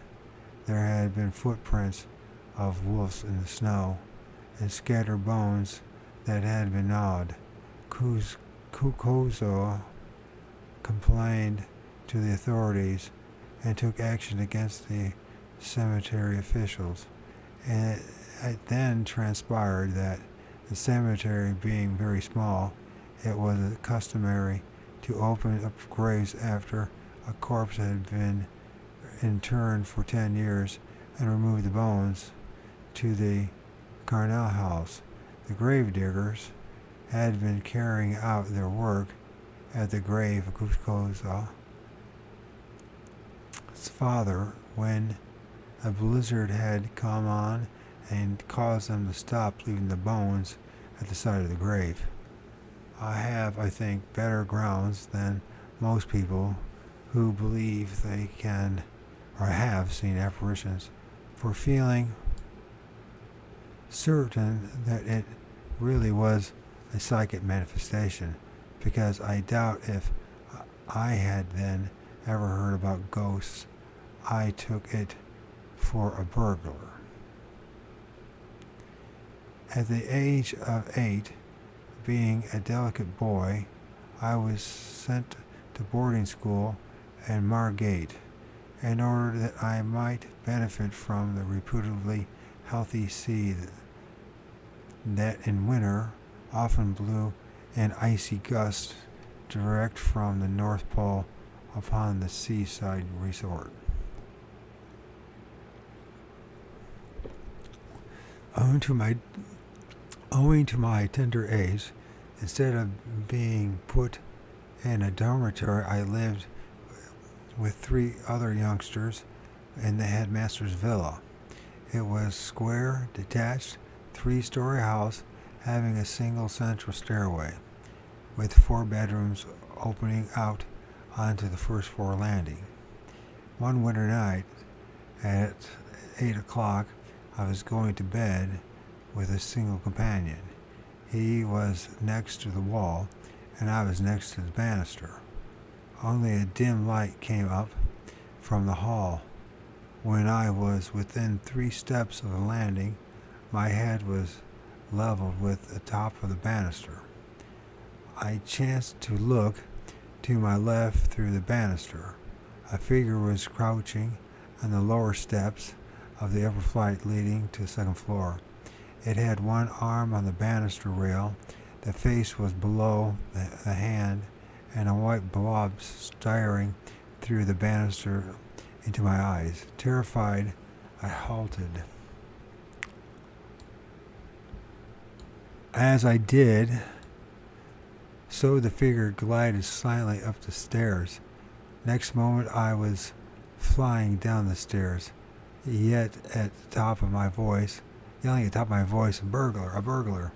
The headmaster, Mr. Hester, and others promptly came to the scene with hockey sticks, while his wife, who was only about 25, and a friend of hers named Millie Evans, who often stayed with them, comforted me with lemonade and cake.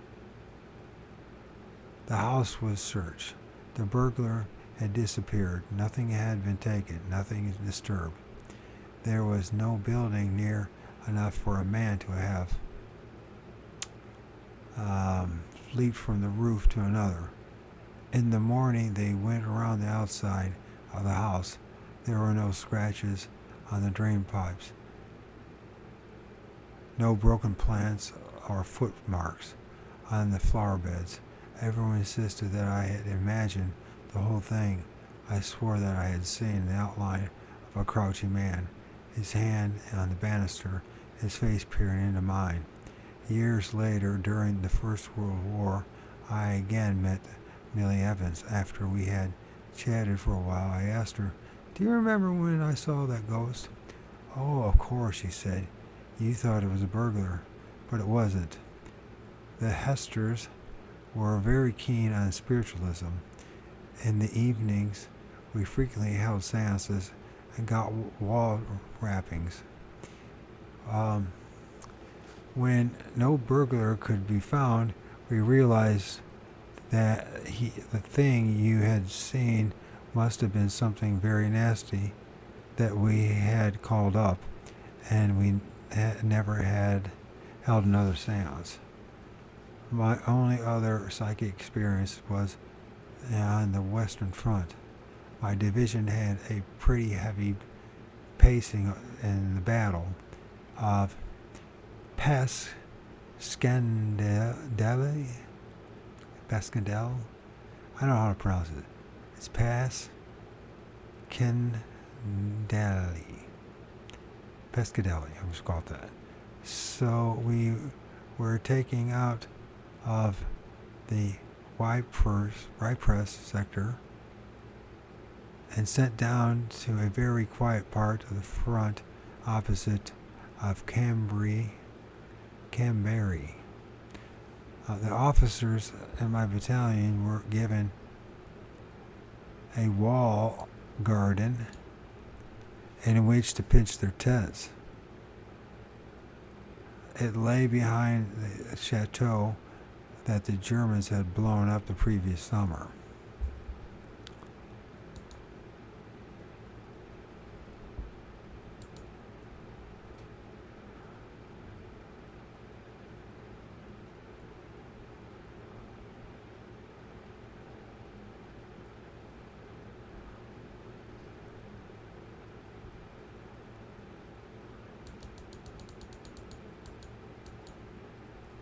So we'll see what this is all about. Opposite is Ghost Hunter Harry Price. And that is Harry Price. I get you, bro. Get you. Nice pipe, by the way. Before retreating for a few miles, they had used the chateau as a field hospital, and one corner of the yard in front of it there was a shed, the roof of which had fallen in. Under it we found piles of blood-stained uniforms and battalion helmets. So eventually the shed had been used as a place in which to put the equipment of wounded and dying as they were brought in. We had been told that we were to rest there all through the winter. Actually, within 3 weeks, we were up to our neck in the Battle of Cambrai. But meanwhile, having no idea of what was in store for us, we set 2 bricklayers to work on building us a lean-to mess against the wall of the garden. It was nearly November and getting chilly, so I decided to build a little lean-to house with a fireplace in it for myself. The officers with whom I was sharing the tent, who was then on leave in England, owing to my duty, I could work only in the evenings. But during the daytime, my soldier servant collected bricks from the nearby ruined village and cleaned them ready for me. The nights were fine with splendid moonlight, so I was able to carry on until about 1 o'clock in the morning. One night when I had been on the job for about a week, I set to work immediately for dinner. During the meal, there had been the usual chat and not a word about the occult or ghosts. The subject had not even crossed my mind. For 3 hours or so, I was fully occupied laying and leveling bricks. By then, my 3 brother officers were all sound asleep in their tents. They were some distance from me, but owing to the brilliant moonlight, I could just catch glimpses of the campus through the branches of the pear and apple trees. I was mixing a new lot of mortar and cheerfully humming to myself. Suddenly I had a feeling that someone was behind me. I swung around and there was nobody there. It was utterly silent. I turned back to my mixing and again I felt the presence menacing me from behind. I again whipped around and stared through the moonlight branches of the pear trees. Nothing there. I took myself to task as I had made up my mind to lay one more row of bricks before the turning in. How long I stuck it, I have no idea. Perhaps 2 minutes, perhaps only 30 seconds. My whole being told me that something malevolent was about to strike me down from behind. Dropping my shovel, I fled in terror to my tent. Sweat had broken out from my forehead. With trembling hands, I managed to switch on my torch. I have never fainted in my life, but I came near to it then. I have no doubt that I was threatened by an elemental. Every good and bad thought that passes through a human brain creates a thought form, either beautiful or horrible. The good ones give us gratitude, angels greater strength to protect us. The bad ones become elementals and have been born and endure to maintain a life of their own.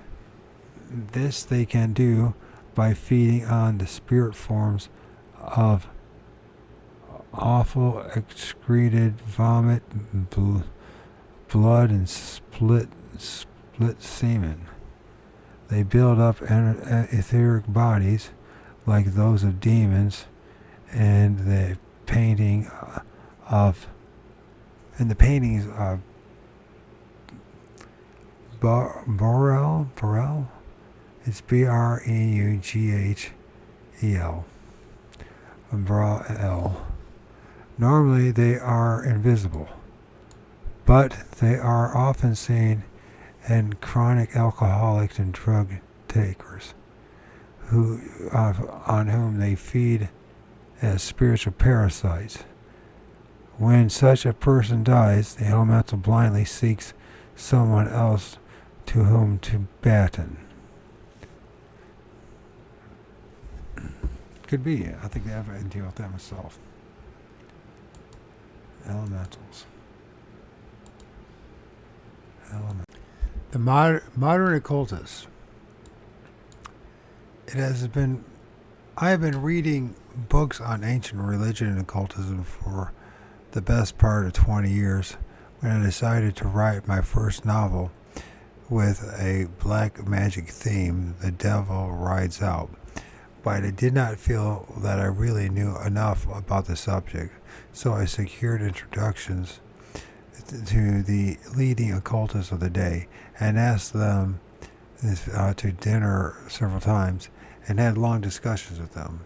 Our visitor was Harry Price, of course, was not a magician but a ghost hunter.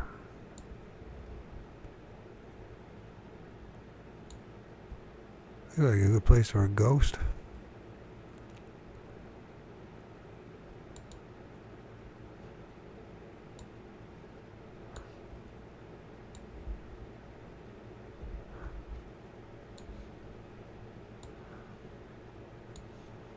Hot naked chicks, I always like that. Opposites ritual scourging, initiation by Queen Witch. The Reverend Montague Summers was a most interesting man. Wait a minute. Did I skip something? I sure did. Ghost hunter. He had been particularly prominent in the investigations into hauntings of Borley Rector, about whether the place was haunted or not, and there have been a considerable difference of opinions. After the Price death, one of England's largest national newspapers sent one of their leading reporters down to endeavor to settle the question. The reporter is a man of undoubtable integrity and has since become a famous television personality. But as he told me the following in confidence, I must refer to him as X. With him, to Borley, he took a staff of photographers, and they spent 2 days there without finding the least indication of haunting. Returning home, X wrote his article. He was just finishing when the photographer came in with the films he had been developing, and said, Mr. X, look at this.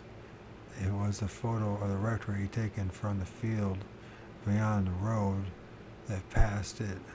Directly side of the road ran a wire fence, but it was said that at one time there had been a gate there.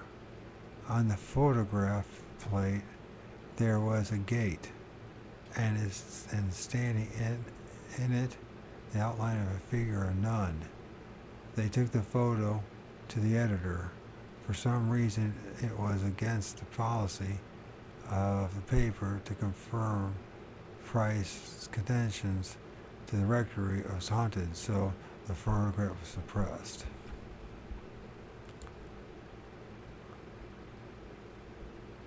Where's the nun at? It might be there.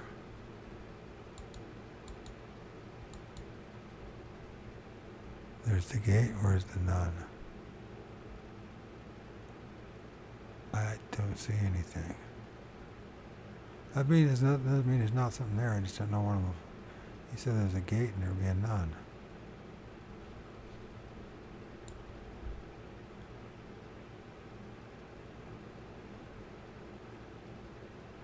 It was a photo of the rectory taken from the field beyond the road and past it. The rectory side of the road ran a wire fence, but it was said at one time there was a gate there. On the photograph plate, there was the gate, and standing in it, the outline of a nun. I don't see that. That maybe it's just it was not the actual photo. Something else going on there, though.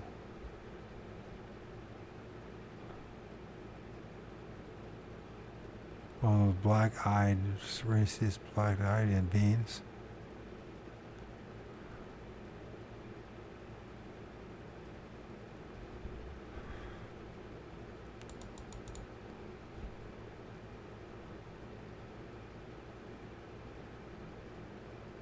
It looks like a good old house to be have a haunting. These older homes, I live in one. I know I film things outside the house. I don't film anything inside the house.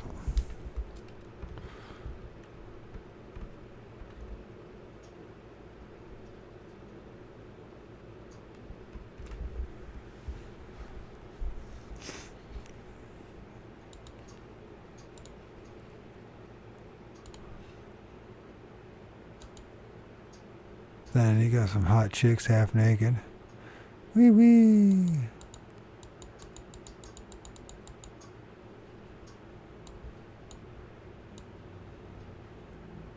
We all love that.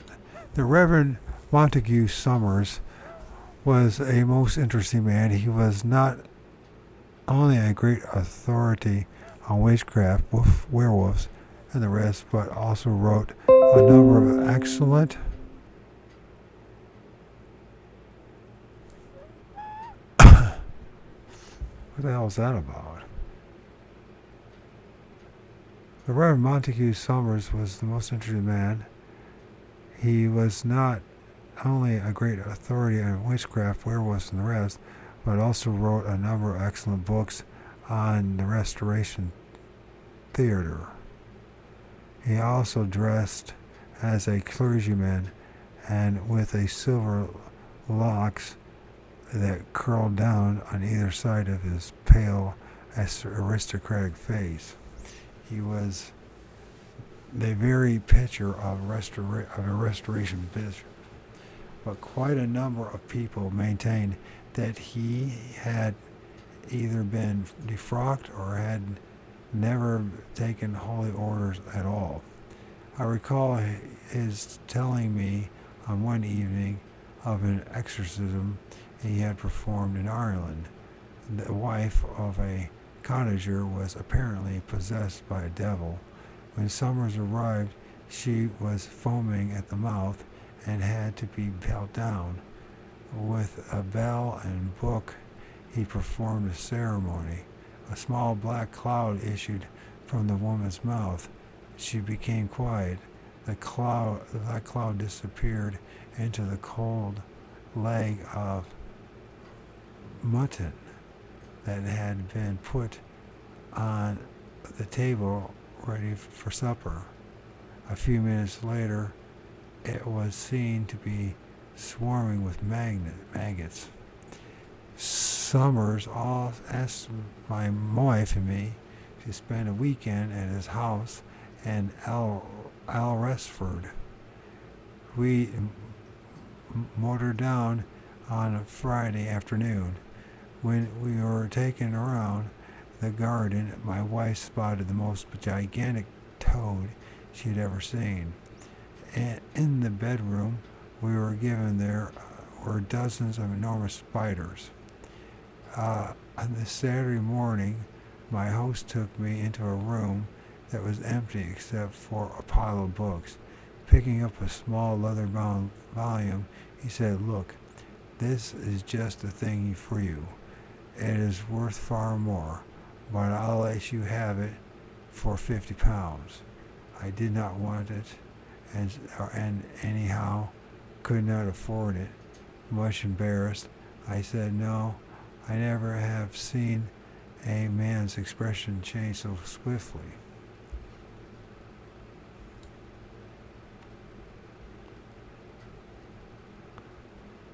from benevolent calm into sudden became filled with demonic fury. He threw down the book and flounced out of the room. An hour later, I had to send myself a telegram.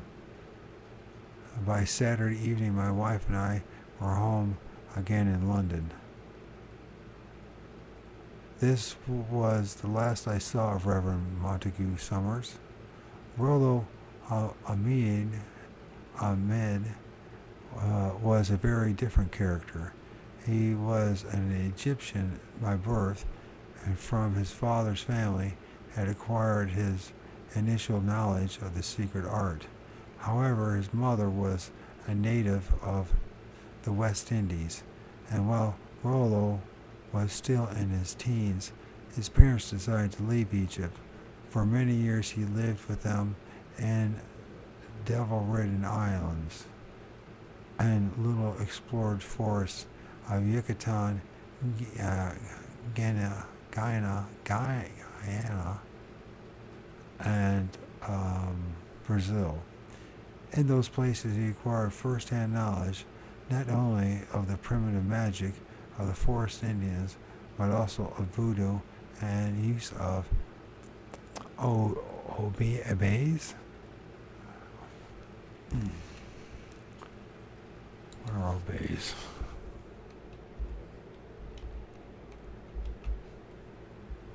Obeys.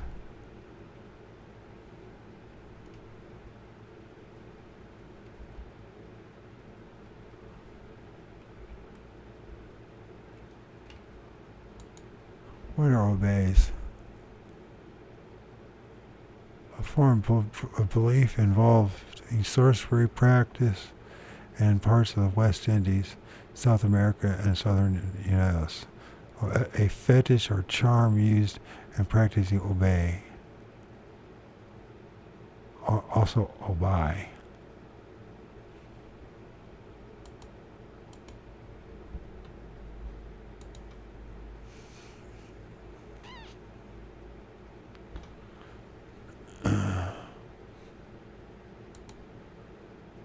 I would just say it. Let's see what happens there. Obi. Obi. So it's OB. It's not even obey. It's not even obey. It's OB. Okay. OB. Later, he explored Europe and Asia for further knowledge of the mysteries, and for a while lived in Burma, where he became a practitioner of Raja Yoga.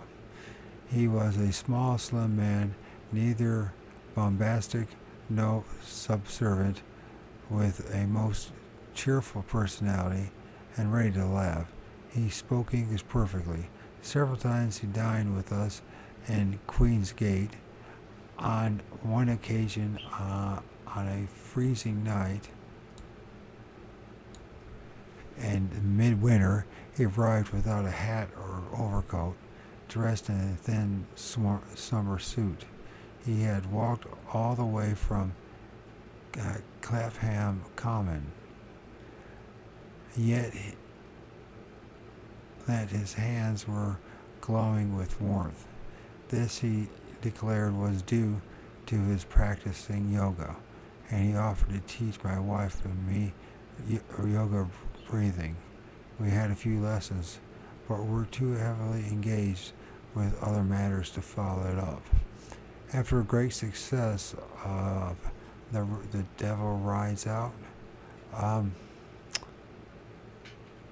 my London publisher asked me to write a series of studies on the occult, but in 1935 I did not feel that I was competent to do so, and I suggested that they should approach Rollo Ahmed.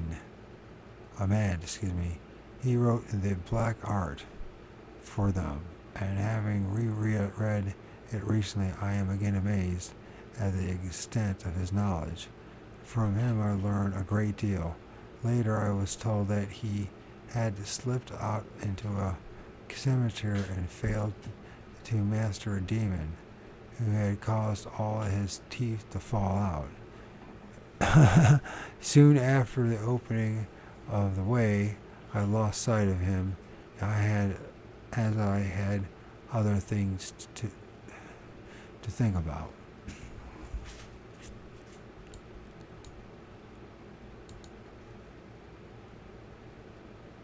Now, what kind of madness is going on here?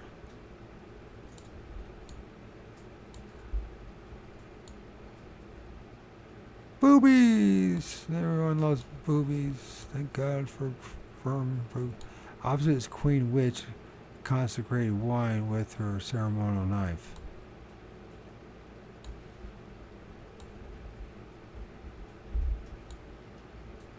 Boobies!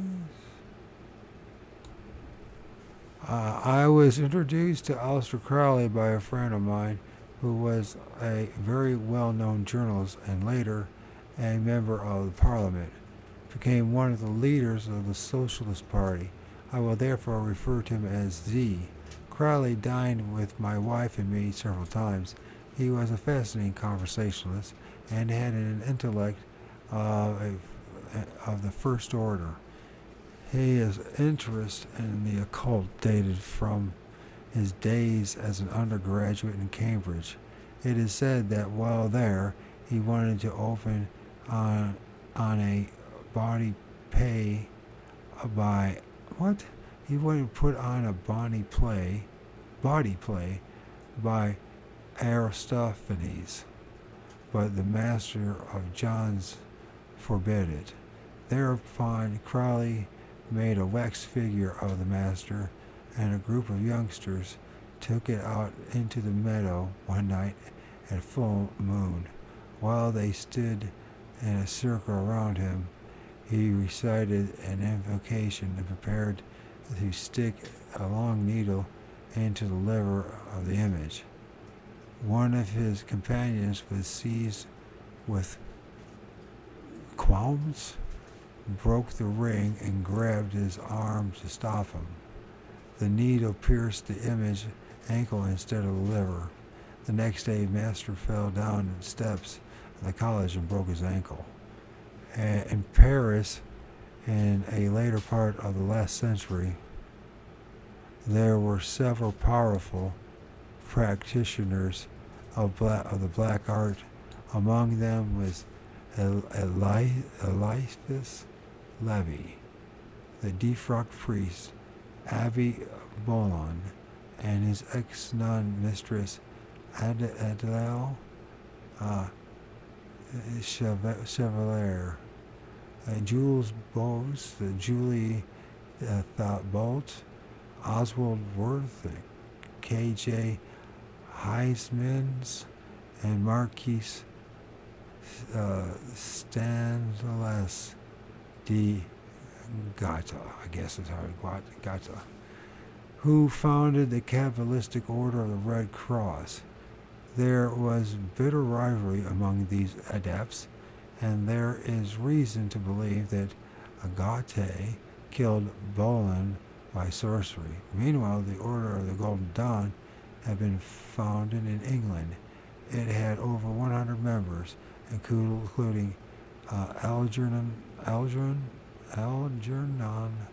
Blackwood, Arthur Mackin, W.B. Yeats, William Wine, of course that was the author, Wyan N. Westcott of the Rosicrucians, MacGregor Mathers, and Crowley.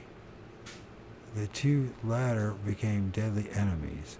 Mather succeeded in getting Crowley expelled from the order, upon which Crowley formed an order of his own called the Silver Star. While Mathers died in 1918, many of his friends were convinced that Crowley had put a death spell on him. For some years, Crowley lived in Sicily with a number of male and female disciples at the Abbey of Thelema near Cephalou.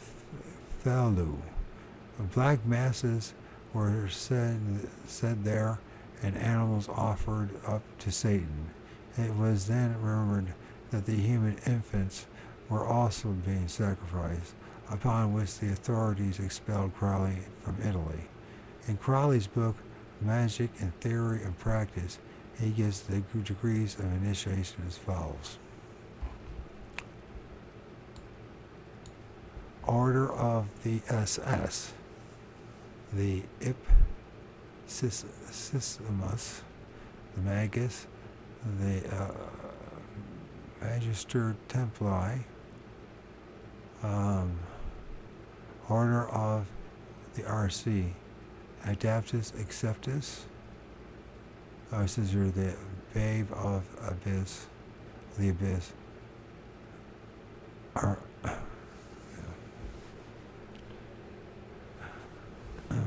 Adeptus Major, Adeptus Minor, Order of the GD, Dominus Liminis, Link Philosophus, Practice, Zealoter, Neophyte.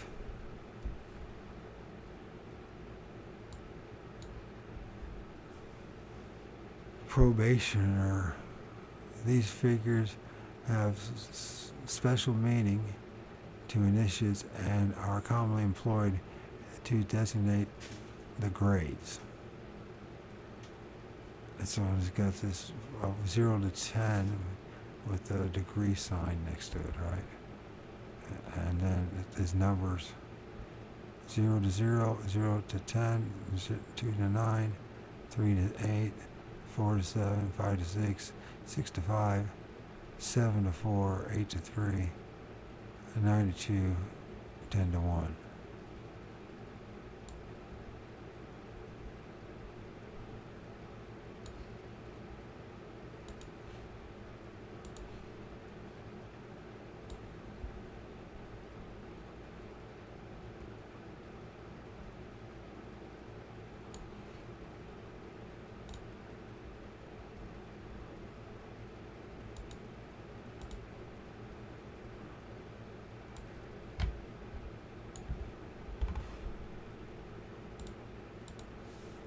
Yeah. Not sorry about this. I'm doing work. I'm sharing my investigation with you guys. This is the way it goes. It's not meant to be all that entertaining. It's just sharing.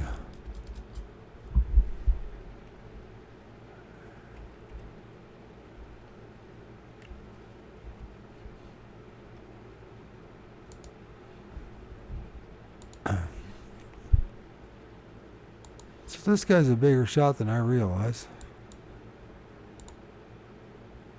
It says Aleister Crowley's Magic and Theory and Practice inscribed by him to the author of this book.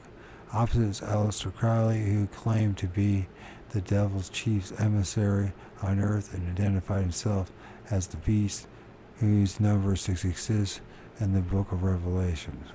But that's actually the King Nero. So, that was Nero, Emperor Nero. But I guess if you want to be Mr. Big Shot, I guess, and you want to be one of those. The general characteristics and attributes of these grades are indicated by the correspondence of the Tree of Life, as may be studied in detail in Liber 777. Student. Is there such a thing? Liber 777 student.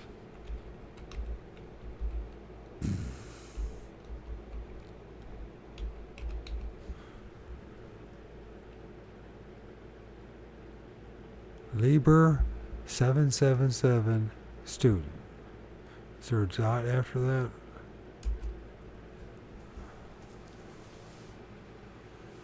Liber 777 revised. Okay. Student. His business is to acquire a general intellectual knowledge of all systems of attainment as declared by the prescribed books. Probationer. His principal business is to begin such practices as he may prefer, and to write a careful record of the same for 1 year. Neophyte has to acquire perfect control of the astral plane. Zelator, his main work is to achieve complete success in asana and pranayama. He also begins to study the formulas of the Red Cross. Practicus,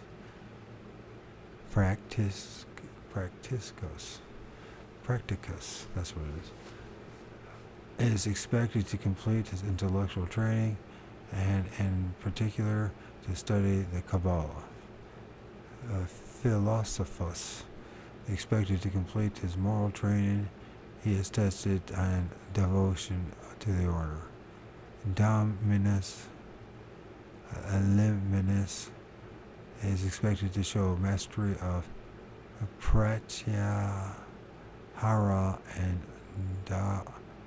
Dharana. Adaptus Minor, expected to perform the great work and to attain the knowledge and the conversation of the Holy Guardian Angel. Adaptus Major is admitted to practice the formula of the Rosy Cross on entering the College of the Holy Ghost.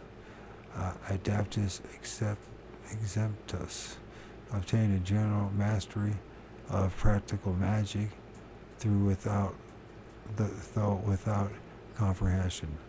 Babe of the Abyss completes the perfection of all these matters. He then either A, becomes a brother of the left-hand path, or B, is stripped of all his attainments and of himself, as well even of the Holy Guardian Angel, and becomes a babe of the abyss, who, having transcended the reason, does not but grows in the womb of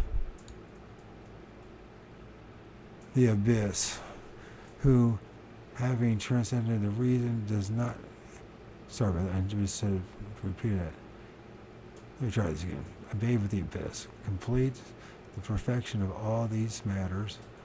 He then either A, becomes a brother of the left-hand path, or B, is stripped of all his attainments and of himself as well, even of his holy guardian angel, and becomes a babe of the abyss, who, having transcended the reason, does nothing but grow in the womb of its mother. It then finds itself. A. Magister Templi, master of the temple, whose function are fully described in Liber 418 as the whole initiation of the Aptus Expectus. See also his principal business is to tend his garden of disciples and to obtain perfect understanding of the universe. He is the master as Samandhai. Magus attains wisdom and declares his law. See Libert 1, volume, I guess, or Veil Magi. The master of the magic in its greatest and highest sense. Ipsistomus is beyond all this and beyond comprehension of those lower degrees.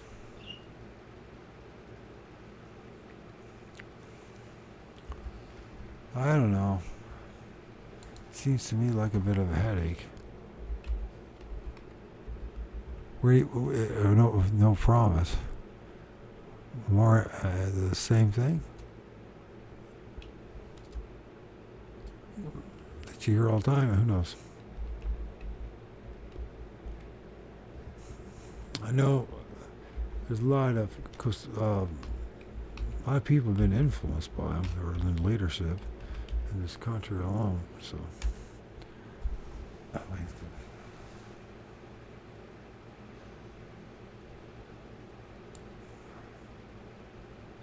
and this is the magic and theory and practice.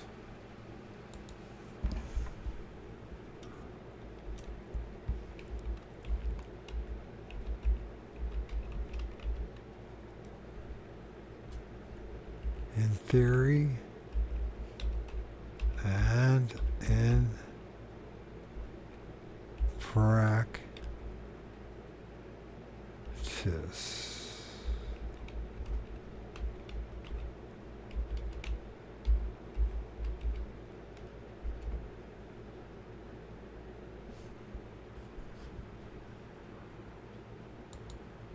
Spell things wrong.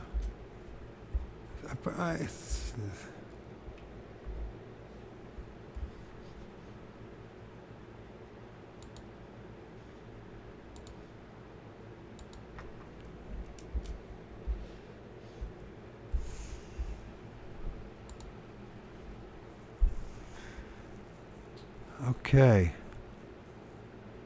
Guess he wanted to be Nero.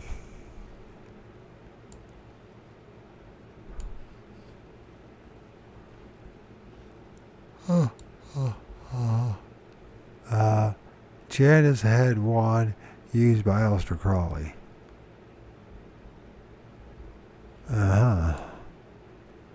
Looks like something.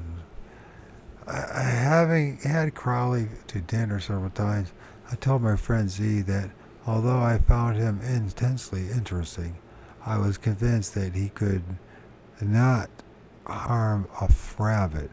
Ah, replied Z, not how, perhaps, but not now, perhaps, but he was very different before that affair in Paris. The affair in Paris was as follows. Crowley wanted to raise Pan, and one of his disciples owned a small hotel on the left bank. Crowley, with his 12 disciples, took it over for a weekend, and the servants were given a holiday. On Saturday night, a big room at the top of the whole house was emptied of all its furniture, swept and garnished. Crowley and his principal disciples, Alistair, son of Alistair. So, the disciple Alistair, son of Alistair, were to perform a ceremony there, while the other 11 remained downstairs. He told them that whatever noise they might hear, in no circumstance were they to enter the room before the morning. Down in the little restaurant, a cold collation had been prepared. The 11 had supper and waited uneasily. They all had a great deal to drink, but got only stale tight. By midnight, the place had become intensely cold. They heard shouting and banging in the room upstairs, but obeyed orders not to go up. In the morning, they did go up. The door was locked, and they could get no reply to their anxious calls. So they broke it down. Crowley had raised Pan, all right. McAllister was dead, and Crowley, stripped of his magician's robe, a naked, gibberish idiot crouching in the corner. Before he was fit to go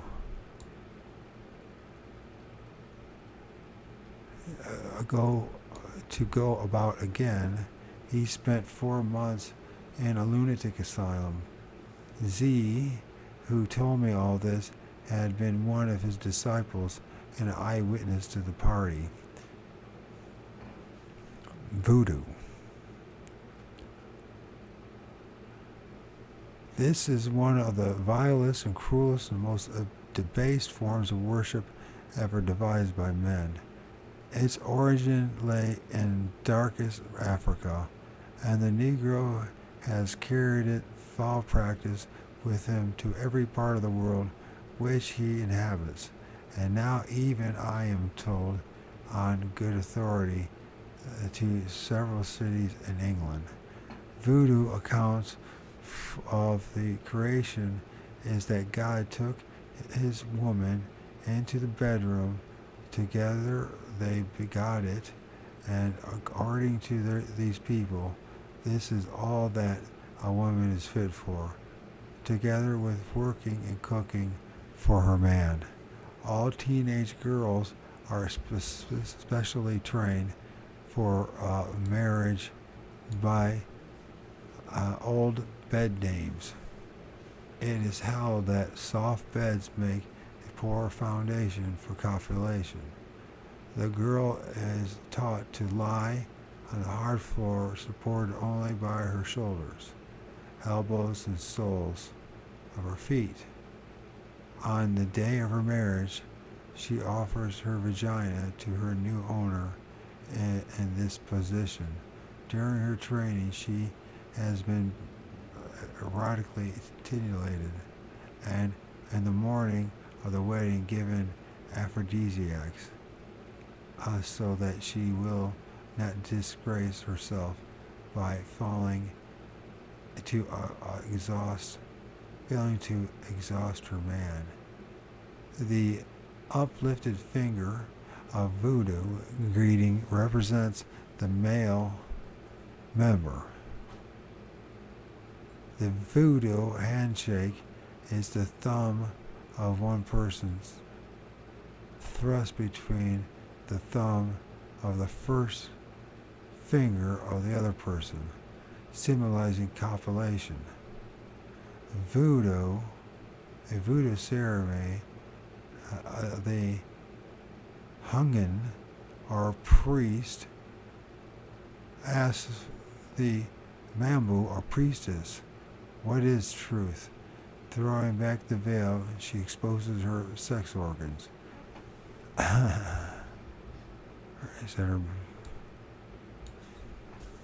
There follows a dance in which the woman throws off 6 more veils until she is naked. Working herself up into a frenzy, she at last collapses on the floor. Privileged males are then allowed to kiss her vagina. The Caribbean island, Brazil, and the southern United States are all riddled with voodoo, but its heartland is in the Black Republic of Haiti. In 1908, Celestina, the daughter of the president and a powerful Mambo, was married to a goat. When it died, it was buried with the rites of a Christian church. On to the original pagan gods of Congo, Nigeria, and Dahomey. Voodoo has, did I pronounce it? Dahomey?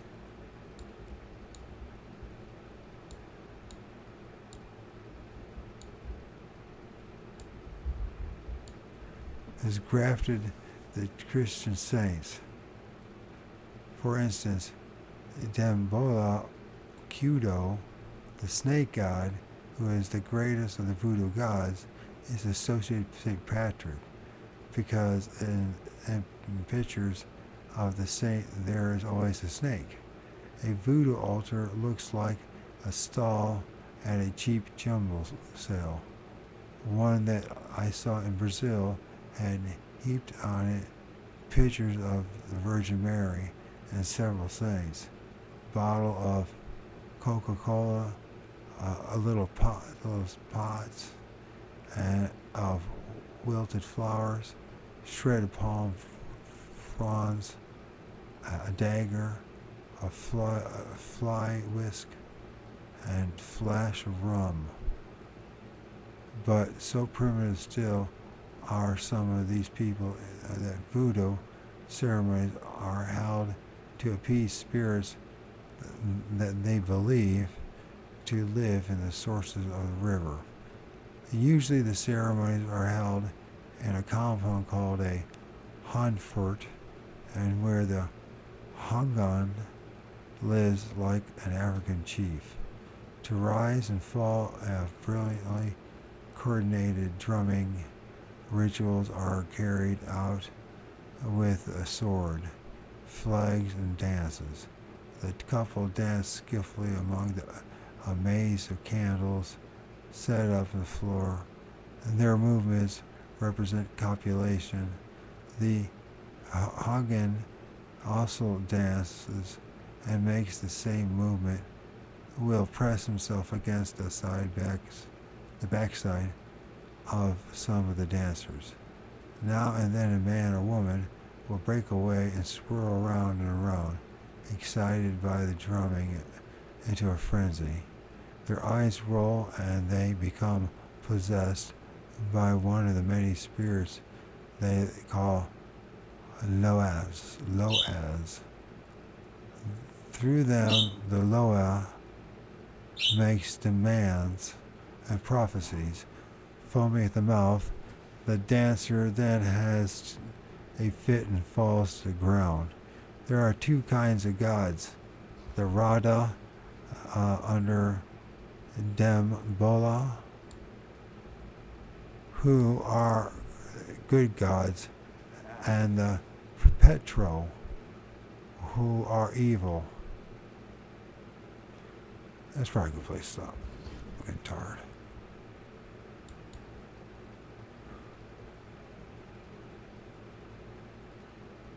Getting tired.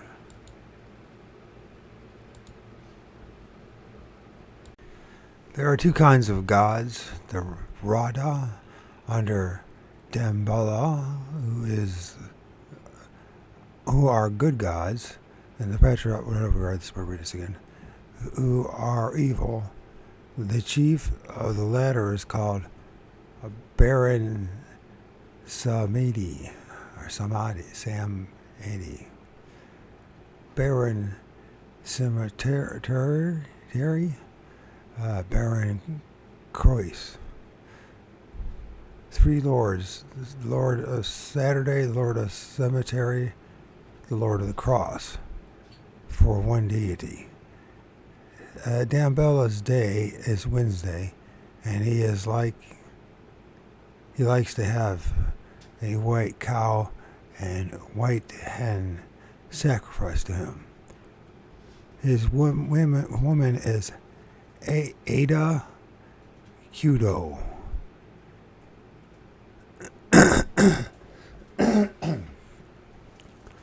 The fourth higher member of the pantheon is Papa Legba, the giver of opportunities. Matri Carrefour, the Lord of the Crossroads, is also important. He is worshipped in the form of a man high cross on which has been hung in dirt, old tailcoat, and battered top hat. The chants are sung. The chants that are sung bring in innumerable other deities. Sacrifices are then offered in a refinement of cruelty compared with which the Black Mass is a civilized proceeding. If it is a pig, they first cut off its testicles, then drink its blood. Sounds like you hear what the UFOs do. If it's a goat, it is buffeted and beaten before a deadly slash from the Hungan, a magic saber, puts it out of its misery. If it is a dog, its ears and tail are first cut off, If it is a pair of chickens and doves, the bones of the wings and the legs are slowly broken before the neck is wrung. Few people can be so brutal as the Haitian voodooists. Moreover, Zora Hurston also tells us in her very informative book, Voodoo Gods, that they are fundamentally dishonest and should never be paid in advance for any service, as they think they themselves clever and not to perform it, and they can't be trusted with even a few cents. Doesn't say very much for them, now does it?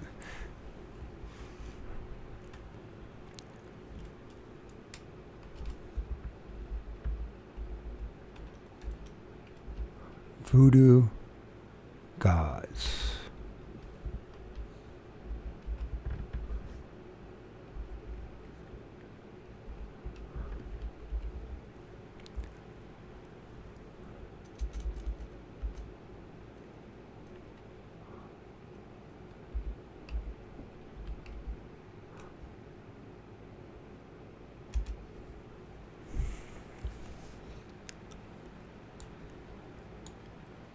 They call a person so doopy. Like, okay. Like a puppy, but doopy or duppy. Doopy. And believe in, like the Egyptians, Ka, it lingers near the body for a while, according to them, for 9 days. On the ninth night, the dead man's relatives and friends crowd into his hut and give him Ka a party. Give his cock a party. He is supposed to feed off the spirit devils of the food offered to him. So he was to feed off the spirits, the spirit devils of the food offered to him, and to take away with him the spirit devils of his furniture and clothes, and then depart contented. 18 months later, another ceremony called the Kumena is performed. This is a formal closing of the dead man's grave. It is assumed that for several months he might leave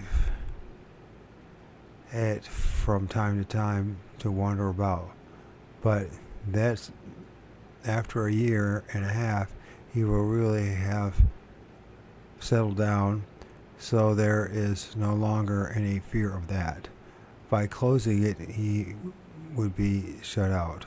Voodoo is a black Venus, a sexual, insatiable goddess named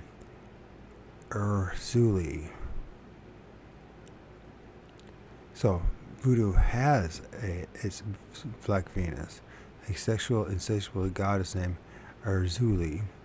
She is obsessed with jealousy. Woe betide the man who she visits in a dream, who does not henceforth become utterly devoted to her. She will tolerate no rival. Every Thursday and Saturday, millions of candles are lit.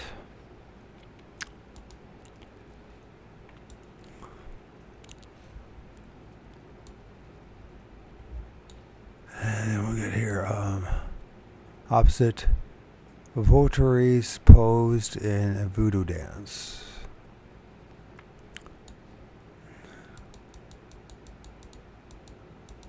Of course, there was naked and doing stupid stuff.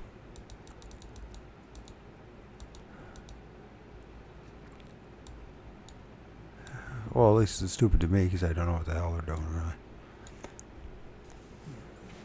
Her Honor, after thousands of wives have prepared their bed with clean sheets and perfumed the room, they are then turned out to sleep in the hen room, while their husband revels and erotic conflicts with the goddess.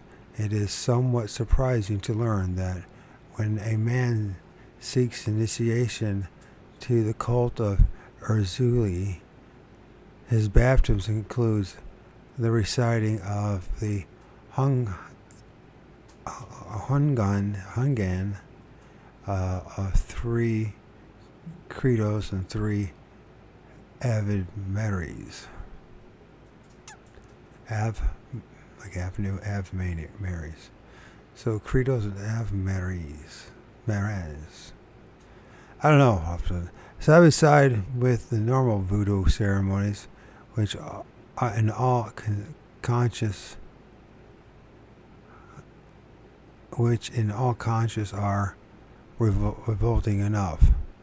There are others carried out by several secret societies where cannibalism is practiced. The most powerful of these is the Kokon Chris. So the Kokon Gris. Its members are barkers. The Hades name for the witch doctor. So Bokers. B-O-C-O-R-S. So it's B-O-C-O-R-S. Apart from cannibalism, their specialty is selling souls to Satan. Ambitious men make pacts with them to be granted prosperity for a year. In return for a soul, not their own, but that of some other member of their family, of whom they must be fond. As time goes on, they have sacrificed their children, their relatives, and at last their wives. They are eventually brought to book and have to surrender themselves. It is supposed that these souls acquired by the Bokors become zombies. Everyone in Haiti, even the mulattoes, who are predominantly white and the ruling class, fear the zombies, and also that an enemy may cause them to be made into one. The process is said to be that the Bokors mounts his horse and seated facing the tail rides after dark to the selected victim's house. There he places his lips to the crack of the door, sucks out the victim's soul, and rides off with it. The victim becomes ill and in a few hours is dead. The following night, after he has been buried, the Bokor and his assistants go to the cemetery, open up the grave. The corpse is called by name and is compelled to cooperate. As the Bokor has its soul with him, perhaps in a bottle, the corpse is then allowed one sniff at his soul. Where am I at?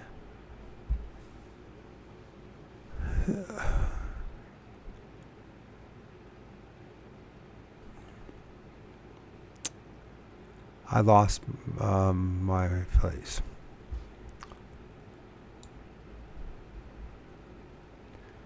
Sorry about this. Following night after that, he and the corpse is allowed one sniff at his soul, which enables him to sit up. He is hauled out of the grave, hustled along to the Huntford, and given a zip a sip of a potion, the formula for which is a great secret. After that, he is a zombie and will work tirelessly in the Bokors fields and perform any simple task of evil that he is ordered to carry out. It seems probable that the victim never actually dies, but is either bewitched or given some drug that temporarily stops his brain and gives him an appearance of death. In a hot country, he would naturally be buried the following day. And a Bokor then disinters him and restores him to physical but not mental life, his brain having been atrophied by the potion. It entirely destroys his knowledge of his personality, his reasoning faculties, and his memory. And an extenuation of the normal of the normal voodoo ceremonies, it must be remembered that its votaries are among the most poverty-stricken people in the world, and as the Sabbaths were to the witches in Europe, their excesses are only thing that makes like worth living.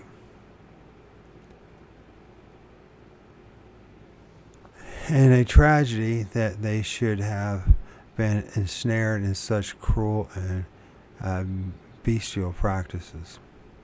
Magic and the fate of nations. In ancient times, triumph or disaster seems almost always to have depended on advice from occult sources, because it was the priest who informed war kings of favorable days on which to join battle and of ways in which they might best overcome their enemy. With the advance of time, official religious sources were less frequently consulted, but there must have been many instances where the monarch's closest counselors was an extremely strong personality who had risen from a lowly origin owing to his hypnotic powers, and he was at least believed by his jealous rivals to have dealings with the devil. We have seen how Joan of Arc's voices led her imbuing the French army.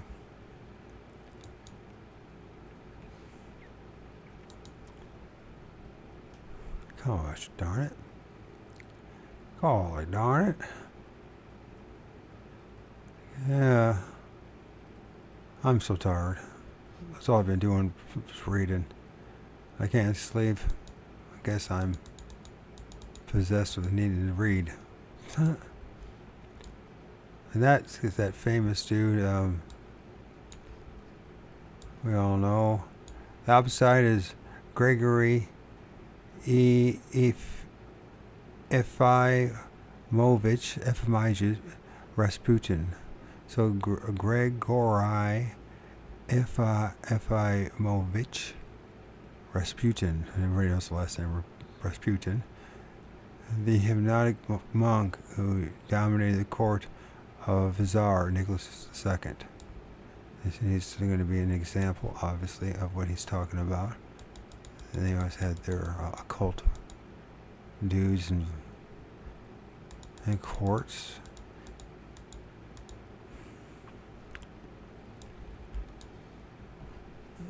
With such spirit that it broke the hold of England and had for many generations over the great part of France. There are some evidence to show that behind the scenes, the Rosicrucians played a considerable part in bringing about the French Revolution. Louis XVI was a very humane man and a very weak one, but the fact that he made no attempt to check the revolution in the early days, when it could easily have been done, does suggest the possibility that he was under a spell. If he was not, it is difficult to understand how he could, on the fateful August 10th, 1790, have given his devoted Swiss Guard orders that they were on no accounts to fire upon the mob, and then watched every man of them being butchered before his eyes. Many people are of the opinion that Rasputin was a black magician. It is certain that he was a powerful hypnotist and healer, and that simply by the laying on of hands he checked the little Tsarevich hemophilia. That normally won him the gratitude of the Tsar and the Tsarina.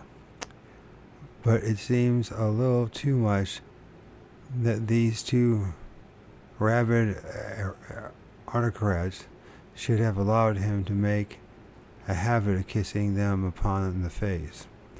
That was a lecher of the first order, there is no doubt at all. And although the imperial family was deeply religious, many people assert that the Tsarina and all four of her young daughters allowed him to become their lovers.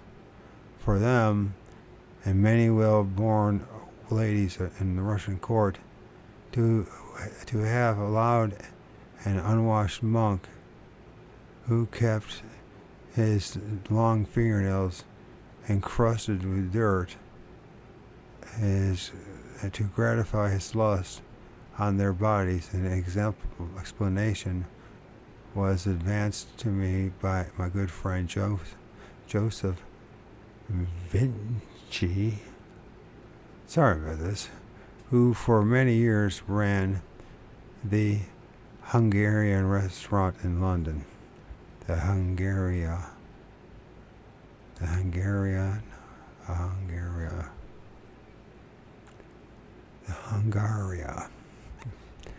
Before the war, Vichy had been the maitre d'hotel at the Grand Hotel St. Petersburg, so he knew many members of the Russian nobility.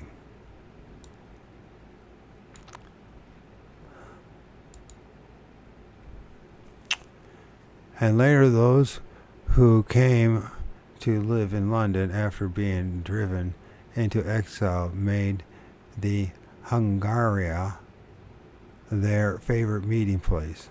Among others, Prince Yusupov, sorry if I have to pronounce these names more than once, it's probably drive you nuts, it's probably me nuts, but I can't, who played the leading role in Rasputin's killing, was often there. Moreover, it was at the Grand Hotel that Rasputin used to entertain, and on many occasions, Vichy, or Vicky, maybe it's Vicky, because so Vic, I'm trying to speak like Italian or something, so Vicky had surprise parties for him in a big private dining room in the basement, where the monk would sit down to dinner, the only man with up to 20 ladies. Vichy was therefore something of an authority on Rasputin. By the women of the Russian court, he was undoubtedly venerated as a saint, Wittgenstein's belief was that he had introduced a new cult based on the masochistic,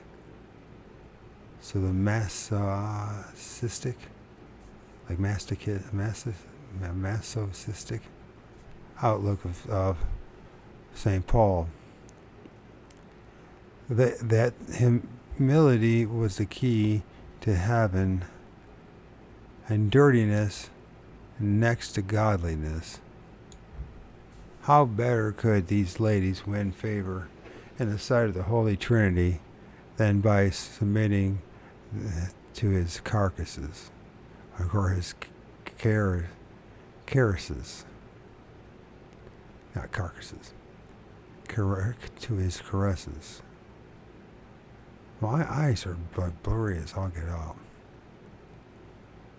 Be as it may, Rasputin's influence over the imperial family is unquestioned, and that the revolution would have come about anyhow and highly probable, but there is a possibility it might have been averted had the Tsar listened to his advisors, who urged him to forego more of his authority in favor of his newly formed parliament.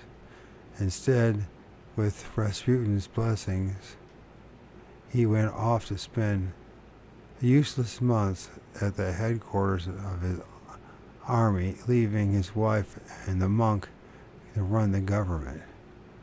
For personal ends, Rasputin secured the appointment of several highly incompetent ministers, and their measures undoubtedly precipitated the revolution. The French and Russian revolutions were among the greatest upheavals in modern history. During them, many millions of people lost their lives, and scores of millions more had loved ones killed or were reduced to beggary. One of Satan's titles is Lord of Misrule. No circumstances could have better served his purpose. The Illuminati of Adam Weishaupt,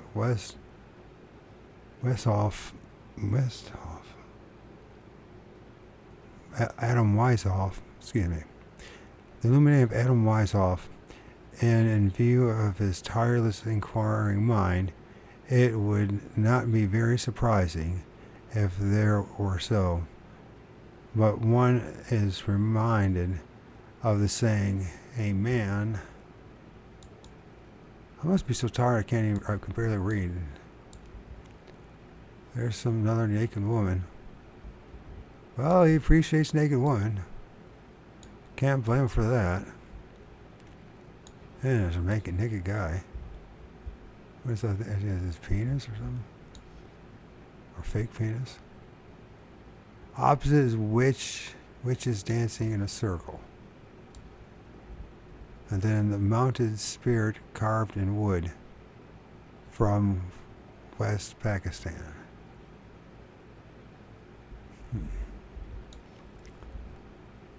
Who at the age of 20 is not a communist, has no heart. If he still is a communist at age 30, he has no head. So they'll say, let's try that again. The picture threw me off. It doesn't take much. So it reminds me of the saying, a man who is at the age of 20 is not a communist, has no heart. If he is still a communist at 30, he has no head. Of one thing I feel positive. During the war, Churchill had no truck with occultism of any kind. For 3 years, it was my good fortune as a member of the joint planning staff of the war cabinet and therefore one of Churchill's staff officers, to work in the fortress basement under Whitehall. What? I didn't know that. From which the war was directed. I stated this as evidence to my readers that I am now no woolly-minded mystic, but have my feet very firmly planted on the ground, unlike the majority of the other planners, doubtless owing to the fact I was already a very well-known author. I was privileged to count among my friends General Lord Ismay, Major Sir Dempson Morton, Comrade Tommy Thompson, R.N., who were respectively the Prime Minister's Chief of Staff officer, his personal assistant, and his personal aide-de-camp. So we're all constantly with him. All three lunched and dined with him, and I wished them on many occasions. I was with him on many occasions. I cannot believe that I could not have picked up at least a rumor of it from one of them, had our great war leader owed anything to the powers of darkness. There is evidence that Hitler expressed great interest in satanic ceremonies, and an American correspondent writes to me that Hitler once confided to Rushnig.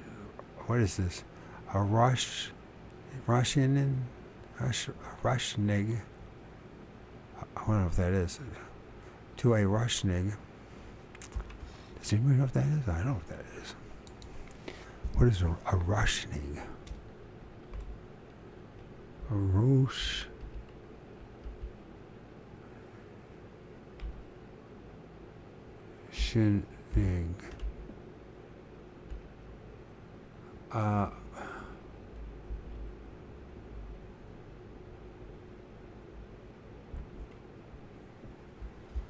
I don't even know what that is. Probably some kind of witch doctor or something like that, or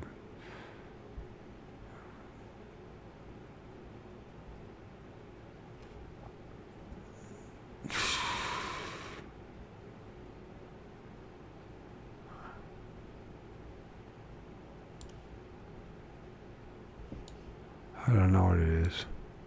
I don't even know if I'm spelling or pronouncing right.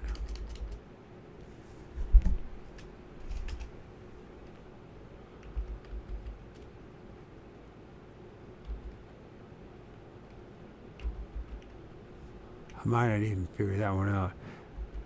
Well, I didn't realize he was actually worked with. I had no idea he worked. This author worked for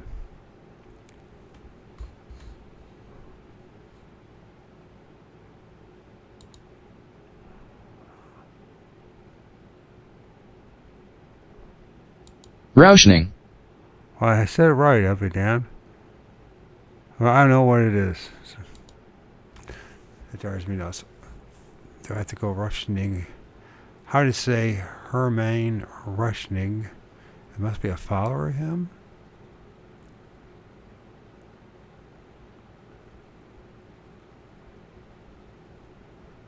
I don't know. Anyways. I had no idea this guy was part of the war cabinet. Did he say he's chief officer? His personal assistant. Effectively chief personal assistant and aide-de-camp.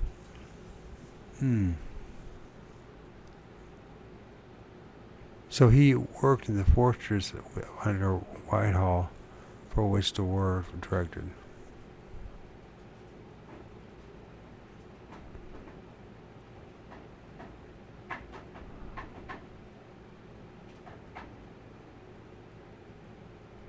For these years, it was my good fortune as a member of the Joint Planning Staff, the War Command Cabinet. So he is high up there. I didn't know our author was that big of a big shot. I didn't.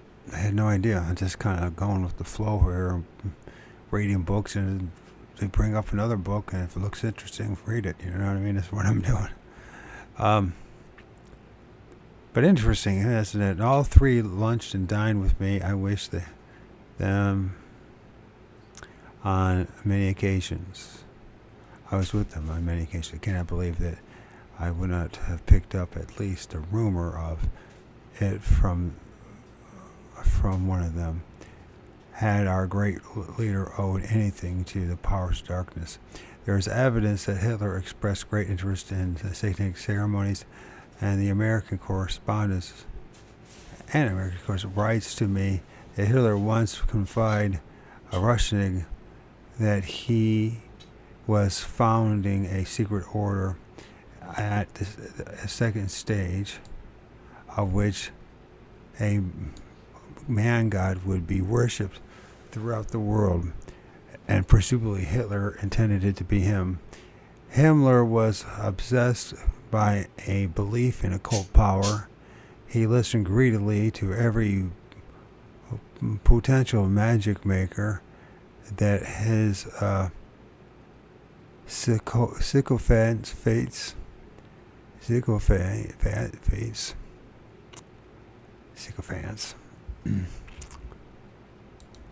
Yeah, I found a word I can't pronounce. And I also didn't pronounce right. I had a hard time finding it. I'm so tired. I've been doing this reading for almost 24 hours. It's just struggling.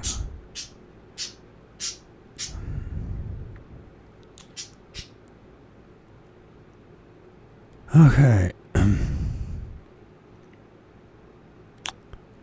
Where was I at with all this? As far as I'm doing, people, the powers of darkness kept him alive until it was no longer possible.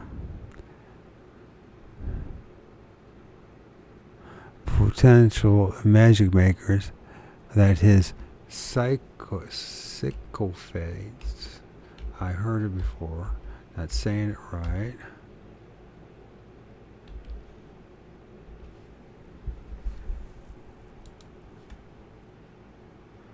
This should be an easy one.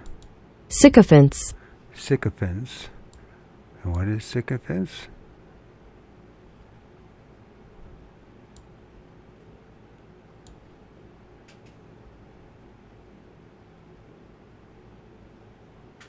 What does it mean, a sycophant? Attempting to win favor by flattery. So any sycophants, so these are the people's followers, sycophants.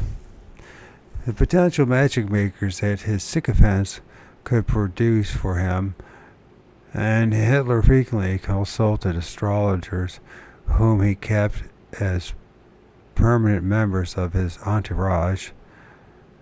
Not once, but on half a dozen occasions he escaped assassination, when by all the laws of chance he should have been killed. But in view of the work he was doing, it paid the power of the darkness well to keep him alive until it was no longer possible for him to do further harm. We recall, too, his last desperate efforts to destroy the German people with himself, that he survived as long as he did, could surely be termed the luck of the devil. Black art today. In every age there have been secret societies, and the greater part of them have been brotherhoods. Now remember, this is written 50 years ago. So he was revealing stuff that people would then, a decade ago or two decades ago, would start talking about on the internet in earnest. So he obviously planted the seed. He's one of the guys who planted the seed of secret societies and how things really run.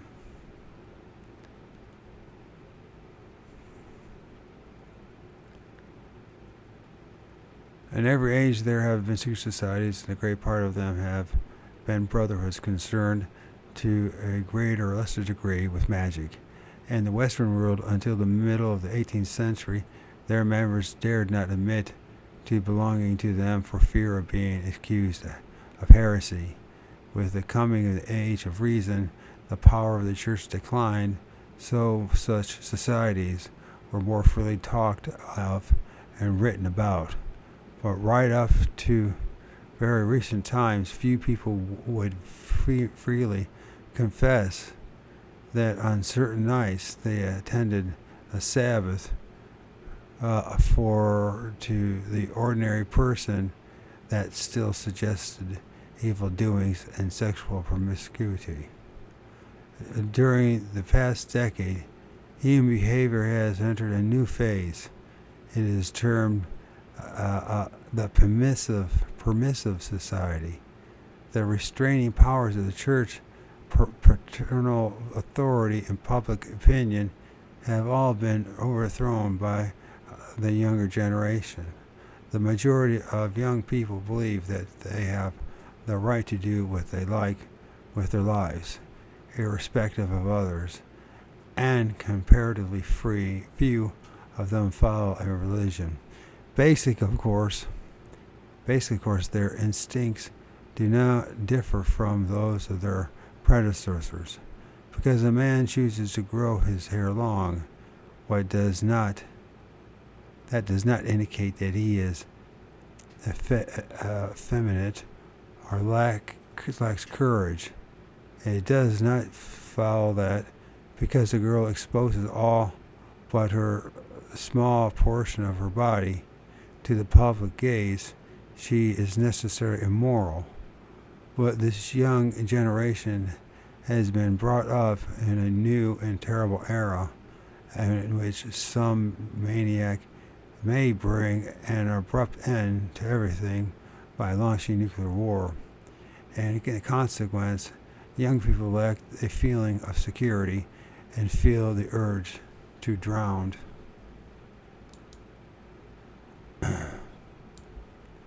Another naked chick. Shown fear and excitement of excess. In this, the desperate seeking from some mental crutch to lean on that has brought about this great upsurge in the practice of magic. And then we got all this stuff once again. New naked stuff. Charms printed on Tibetan paper showing forms of sickness and helpless manacles.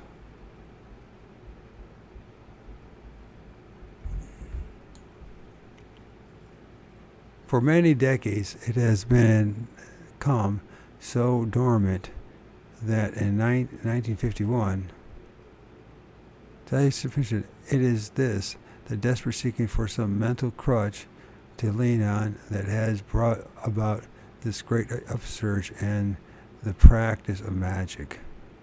For many decades, it has become so dormant, and that in the 1951 Parliament repealed the ancient art that made witchcraft a crime. This enabled its practitioners to come out into the open. One such was the late Dr. Gerald B.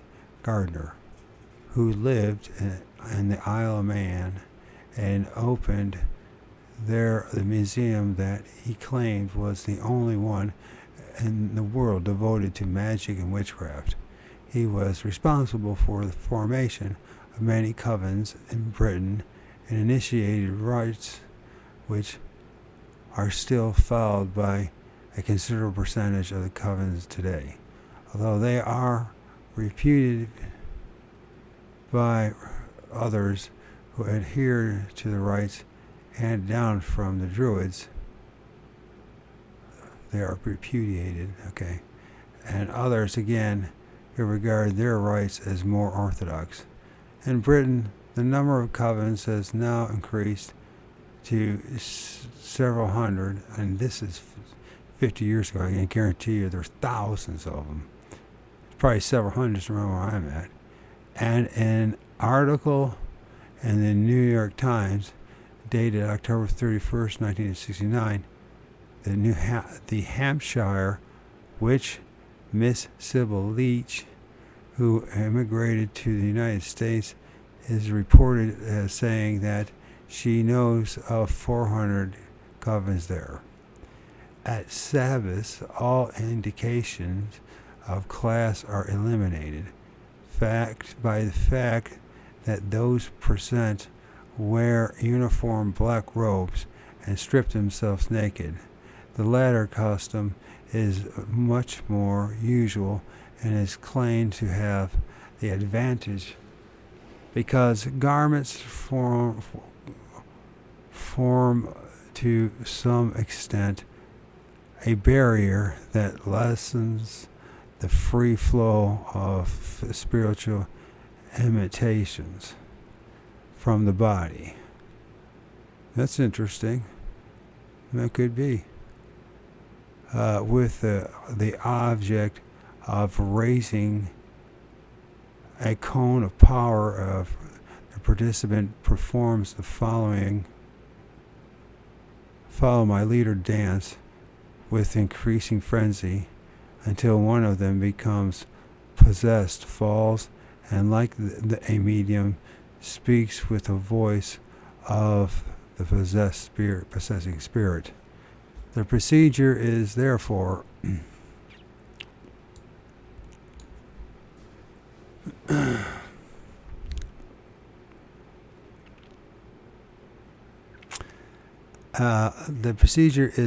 essentially the same as that which takes place at a voodoo ceremony. The great majority of modern witches stoutly maintain that they practice only white magic, but the fact remains that anyone attending a Sabbath lays himself open to satanic influences, and in certain cases, the evil resulting as contestable. Now, you can say that about the Catholic Mass too. It's very dark too. Except you're just not seeing human sacrifice up and open. It's all symbolic. And you don't see them drinking blood, but they're symbolically doing that with the wine, right? And you don't see them eating babies, and they're symbolically doing it with the bread, that wafer. So it's like an initiate's or profane version of Satanism. I'm not saying either one of them is any good, and I think there has to be a better solution than anything that we've been using past 2,000 years, because look what all of it's done. You know, I mean, you just have to open up your eyes to this shit. But he, be part of the ruling class, would have to have a serious Christian influence, most likely, of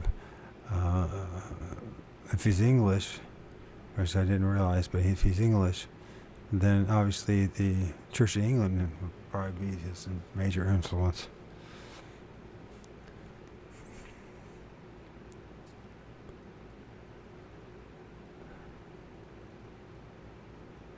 The Wall Street Journal, of all papers, devoted to the subject an impressively long article which opened with a column on the front page of the issue dated October 23rd, 1969. It quotes Mr. Anton Zanders Levy, who acted as technical advisor in the film Rosemary's Baby, as saying with a grin, "I am very much a devil's advocate." He added that sex played a big part in the weekly night-time services he held, and that the church he had founded 3 years before had grown to a membership of 7,000. That's a lot of orgies. In California, there was an appalling case in which apparently members of the coven brutally murdered an 8-month pregnant Sarah Tate and a number of other people. that it was a satanic killing, I had no doubt from the first account of it, because although they were not hung, the two victims were found with traditional signs, with the end of a rope tied around their neck. In Britain, too, the black art is gaining votaries by thousands. The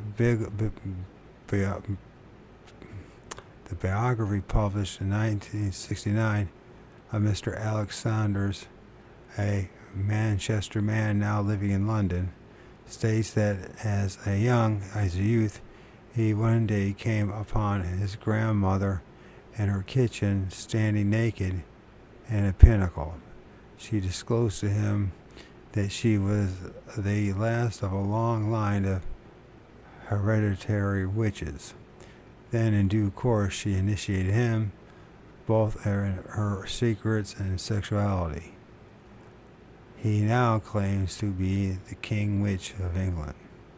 Personally, I do not believe that there are many more genuine sorcerers practicing today than there have been in the past, but that I mean initiates of the genuine Rosicrucians are adepts possessing the secrets of the Kabbalah, who by a perverted use of them can call to their aid the powers of darkness.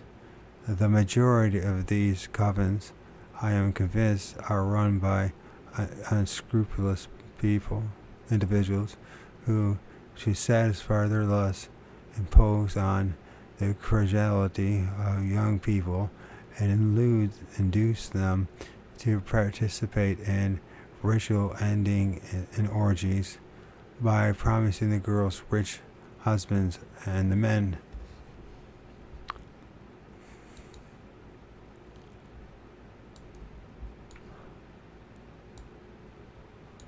women they desire, or success in other ventures on which they have set their hearts. I believe, too, that in certain cases, covens are operated for purposes of blackmail, and these, a talent scout picks up a likely victim at an ordinary spiritualistic seance and says to him, "This is only a nursery stuff. I'll take you to a place next week where you can see real things." After attending a few meetings of a kind of coven, the victim is photographed from behind a curtain, bending over a lovely new girl. He is then told to pay up or else. Assuming that I am right, and that such genuine black magicians as there are concern themselves very little with romps, a great deal with bringing about disruption through causing conditions that lead to widespread labor unrest and wherever possible wars. This does not mean that the covens run by frauds are harmless. Far from it. One does not have to know the secret rituals to attract the interest of the powers of darkness. By prayer to any source of good in which one believes, one can receive comfort and fortitude. By participating in satanic rites, however, shame, one can make oneself a focus for evil. However, sham, I don't understand this. It's a satanic rites. However, sham, one again can make oneself a focus for evil. The spilling of blood by the sacrifice of animals, and the spilling of semen and lust without affection, and the practice of perversions are like ringing a bell for the devil. All this thousands of young people who have become initiates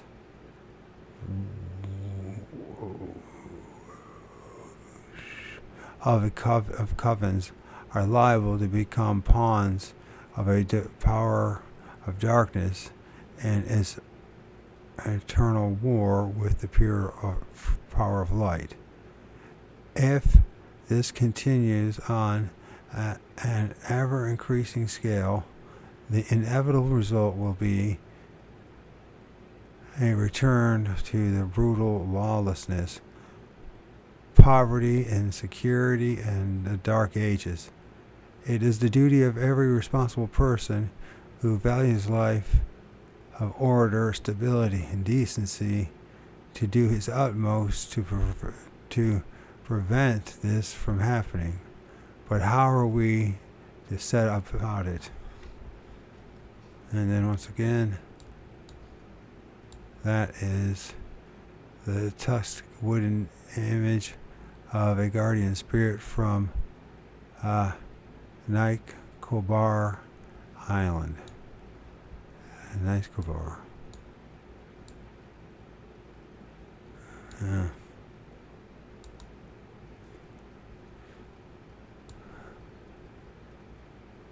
Then we got this thing going on.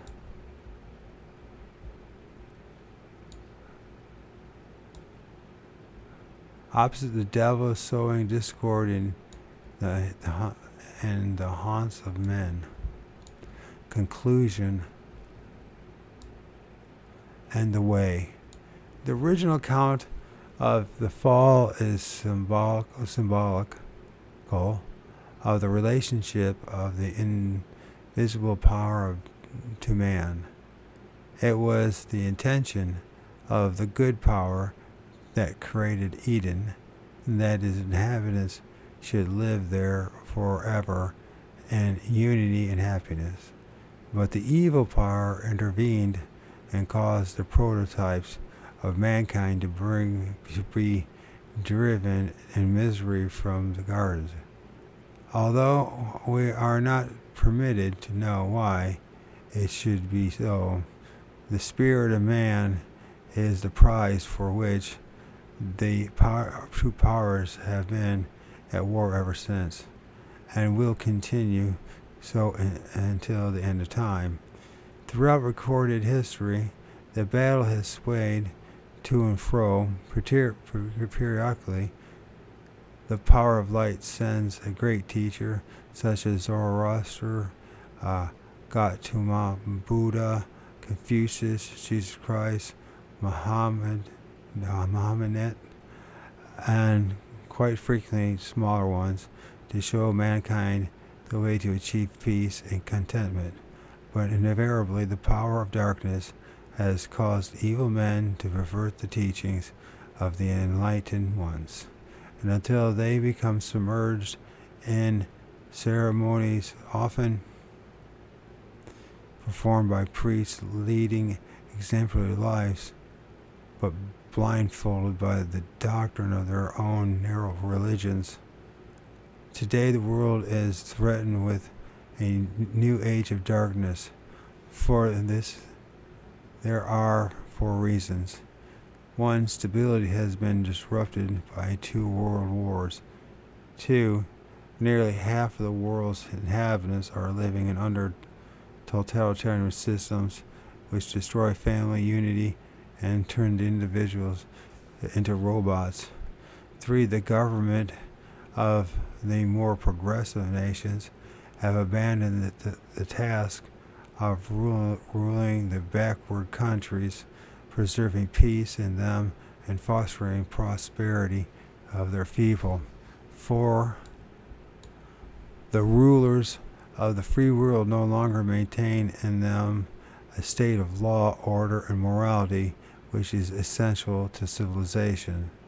There have been eras in which great groups of nations have lived in relative peace and security. The Pax Romana lasted for several centuries, and the New World, the Spaniards maintained stability in the greater part of it, 2 continents for 200 years.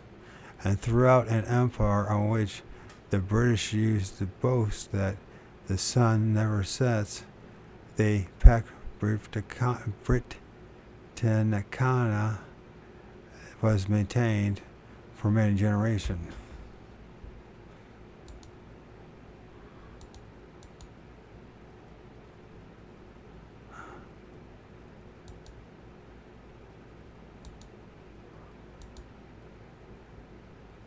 Where is it?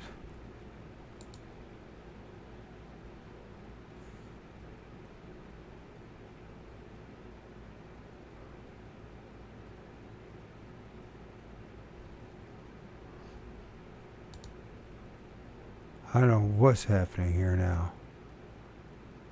We just seem to...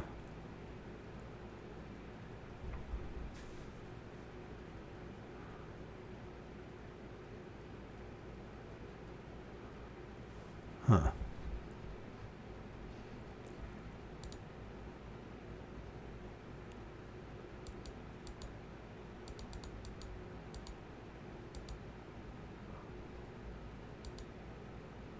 Yeah, we're on the conclusions. So, I'm going to take a little break. I want to finish this book up, start writing my book again, and start reading another book. Okay, conclusion in the way. The result of the dissolution of great empires is grim with human misery. With the fall of Rome, the power of darkness came into its own for centuries. Spanish decline led to 100 years of war and bloody revolutions in Central and South America. What was the cost of hauling down the Union Jack, civil war in India, and millions of dead and many millions more robbed of all their possessed? Prosperous Ceylon, poverty-stricken, and Egypt, the Suez Canal sabotaged, and a war in Israel that is bankrupting both countries. Of course, that has changed since then, hasn't it? One is becoming filthy rich because of it. In the Sudan, 15 years of race war between Arabs and Negroes with hundreds of thousands dead.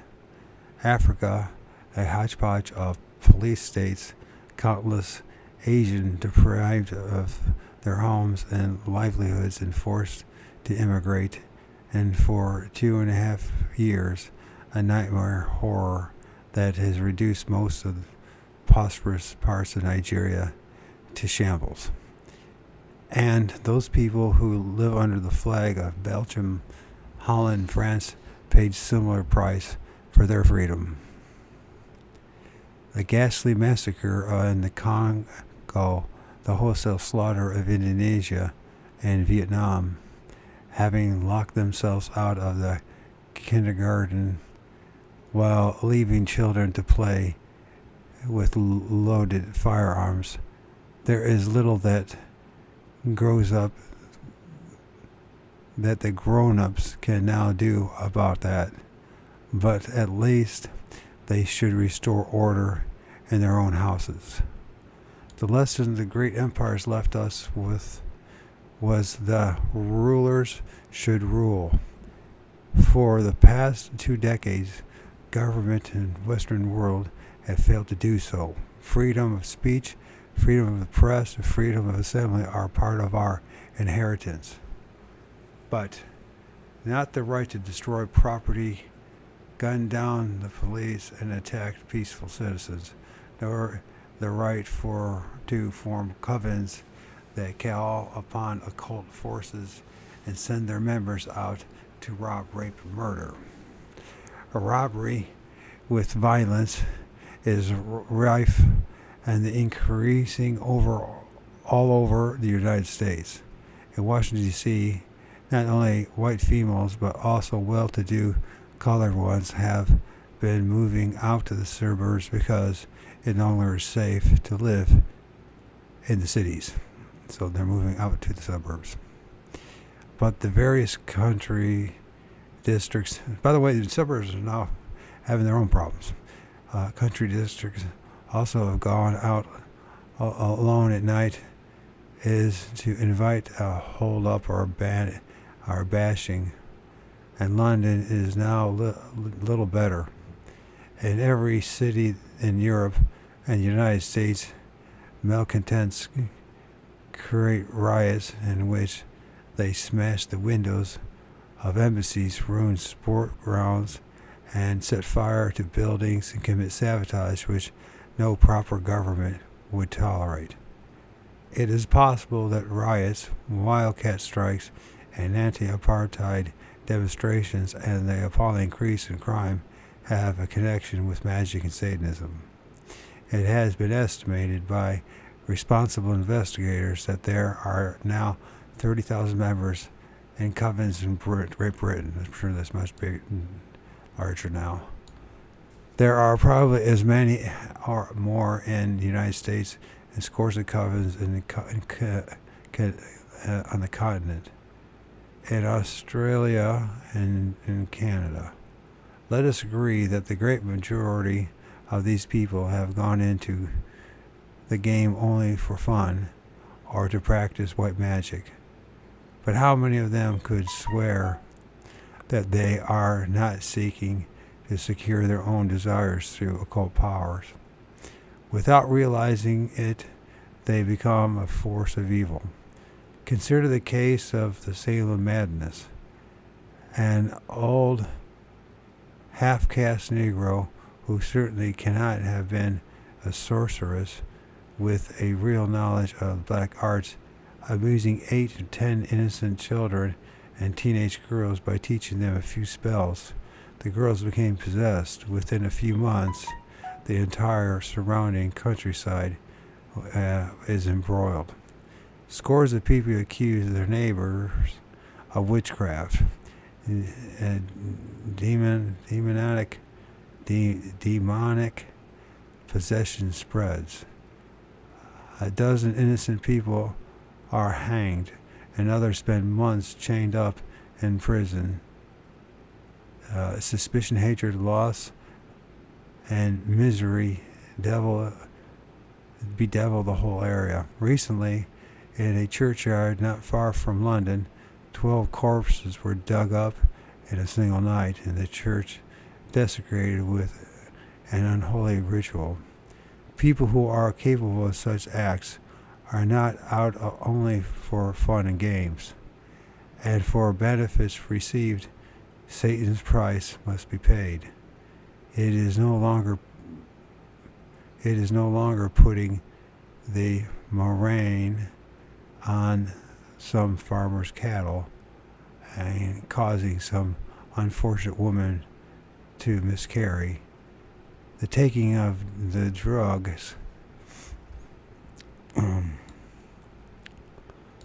create ecstasy in satanic gatherings has long been habitual.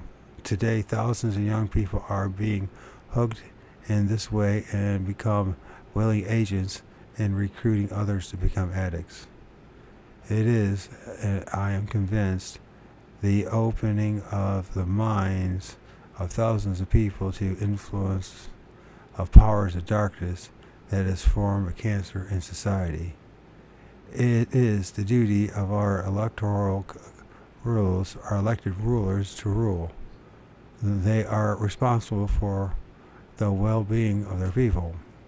It is for them to take measures that will ensure the orderly, law-abiding citizens' protection from attack, robbery, rape, and murder. But they are failing to do this. Still worse, they cavil at strengthening the law to protect their long-suffering police from injury. To stamp out Satanism entirely is, I believe, impossible. But the Roman emperors kept it in check by forbidding sorcery, and in Britain until 1951, the practicing witchcraft was a crime. No civilized person would dream of initiating witch hunts such as took place in the 17th century. But I am most strongly of the opinion that to fight this evil, which is now a principal breeding ground for dope addicts, anarchists, lawlessness, new legislation should be introduced. Psychic intervention should be encouraged, but only under license. A person participating in occult ceremonies other than those approved by a responsible body should be liable of prosecution. Acts leading to the moral degradation of young people are surely as great as the crime against the physical violence, acts of physical violence. Both should be punished, not by a mere fine, which the offender can well afford to pay, but in a manner in which should prove a real deterrent to the repetition of the offense and example of others. What is the solution? Some argue for corporal punishment. Others believe in various methods of re-education. In recent times in Britain, a vociferous minority of do-gooders has turned their prisons into clubs where the inmates enjoy excellent food, games, libraries, television, and concerts. Surely, to be effective, prisons should not be merely housing of detention, but of correction. This might soon lead to their longer being overcrowded. Should our rulers fail us, the matters go far from bad to worse. What can we do? I suggest the answer is to strive more than ever to increase the degree of light in the spark of deathless spirit with which each one of us is endowed. Its cultivation can be a joy both to ourselves and to all with whom we come into contact. Moreover, not only is it a protection, but it also brings a great reward. Who, having read this book, can doubt that each of us is animated by spirit? Of it continue to exist after death. We have no contestable proof, but many years ago I was given a near proof, as I think anyone could hope to receive. During the First World War, for a while before the Battle of Cambrai, is that how you pronounce it? Cambrai? Something like that. I shared a tent with a Lieutenant Pickett. He learned that his sister was dying and had taken compassionate leave to go to England. On his return to the Western Front, this is what he told me. I was at my sister's bedside when she died. Her last whispered words were, "Hello, Daddy." Then, in a pleased surprise, "Why, Jean, you're here too. How is it reasonable to suppose that any person about to die may hope to be greeted on the other side by someone he loved who had preceded him?" But Jean, the girl's brother-in-law, was a French officer, at the time believed to be still alive and with his regiment in France. The family only learnt 2 days after the girl's death that Jean had been killed in action a few hours before she died. Accepting the view that our spirit does survive, it is reasonable to believe in the last judgment of the Hebrew Christian faith, which provides only two alternatives. Either one is to sit forever on the right hand of Jehovah, or be cast into eternal torment. I don't agree with that one.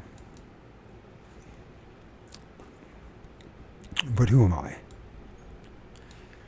Are those who were born in poverty and dragged up and by criminal parents to be everlasting condemned because they lied, stole, and committed murder, or to be excused and made members of the Saints Club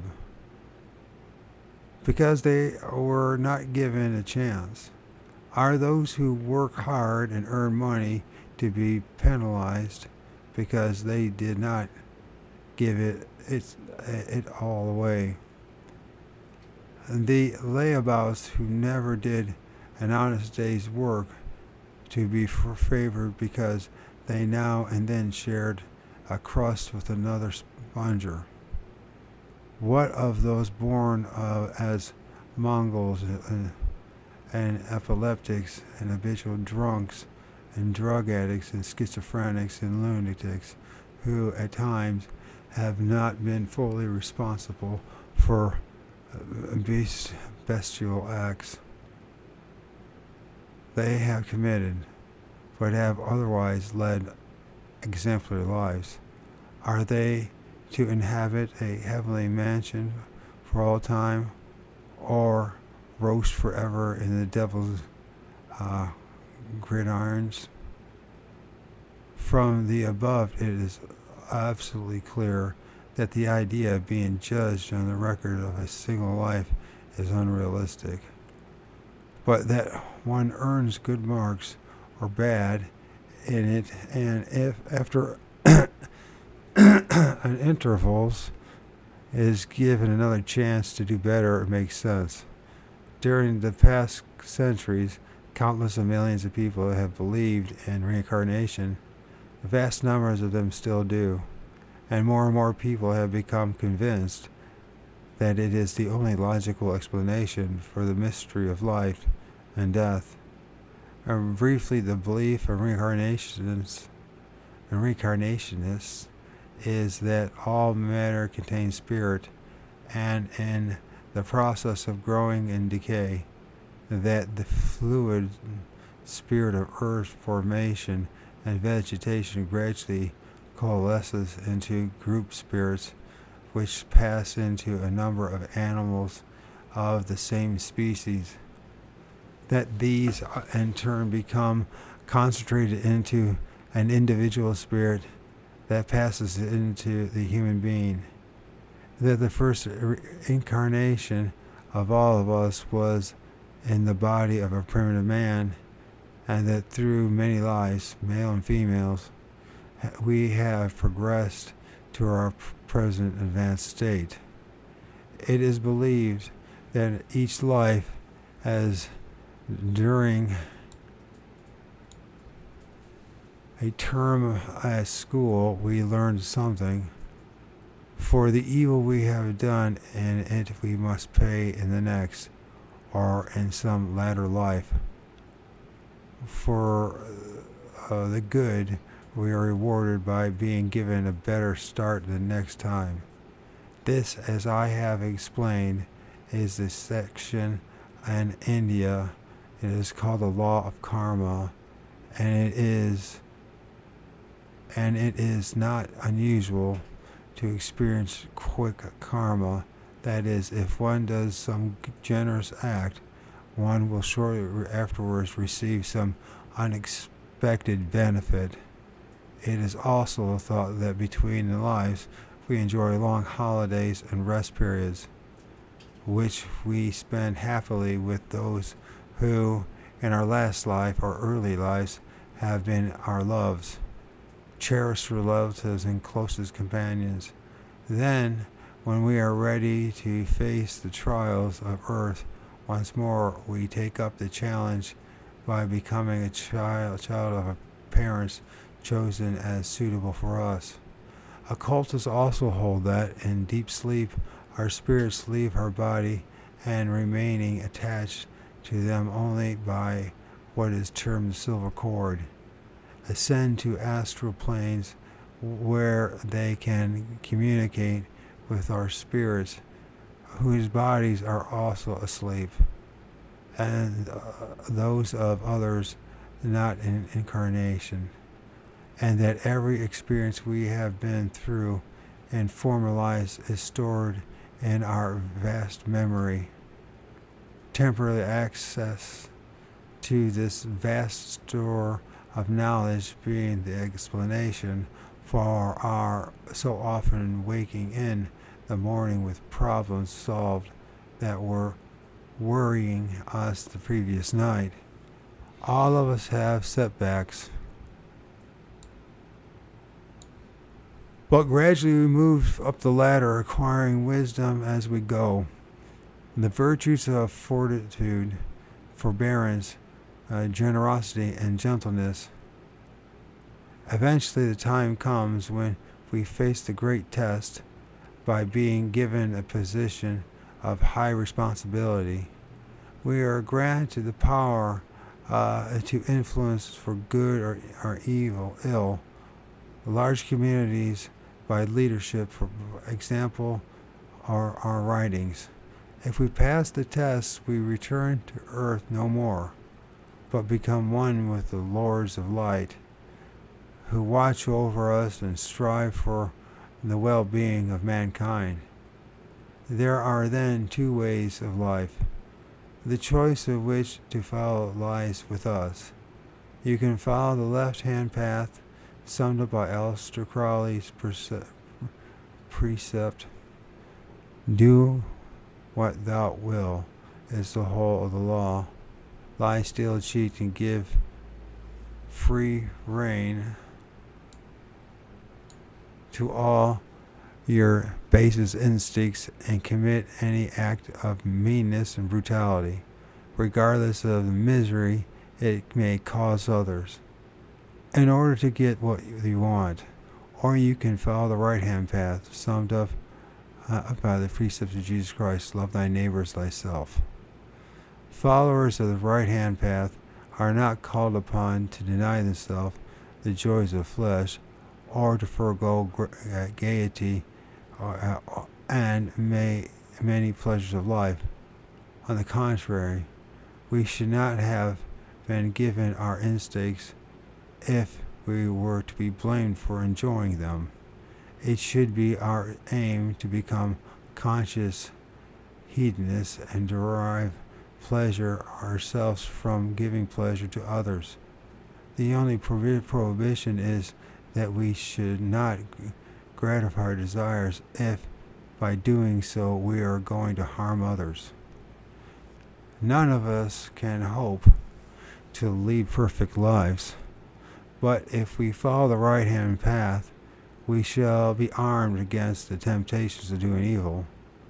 We need to have no fear of the devil and all his works, nor need the idea of death holds any terror for us. With this, I thought I'd leave my readers.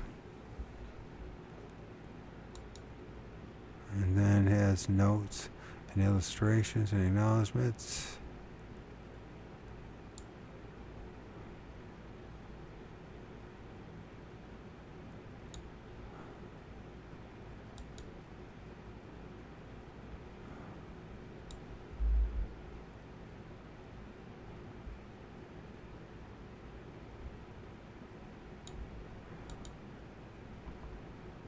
And then he has the index. Covered a lot of stuff in this little book, that's for sure.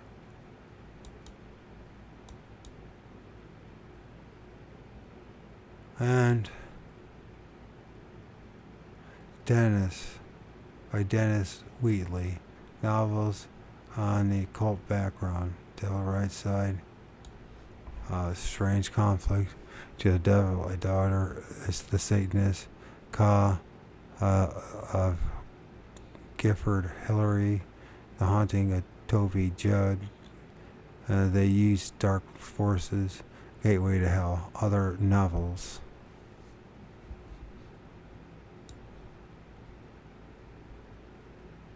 Autobiographical, The Stranger in the Fiction, War Papers from the Joint Plan Staff, Sari on Brink. Historical private life of Charles II. Red Eagle, the story of the Russian Revolution.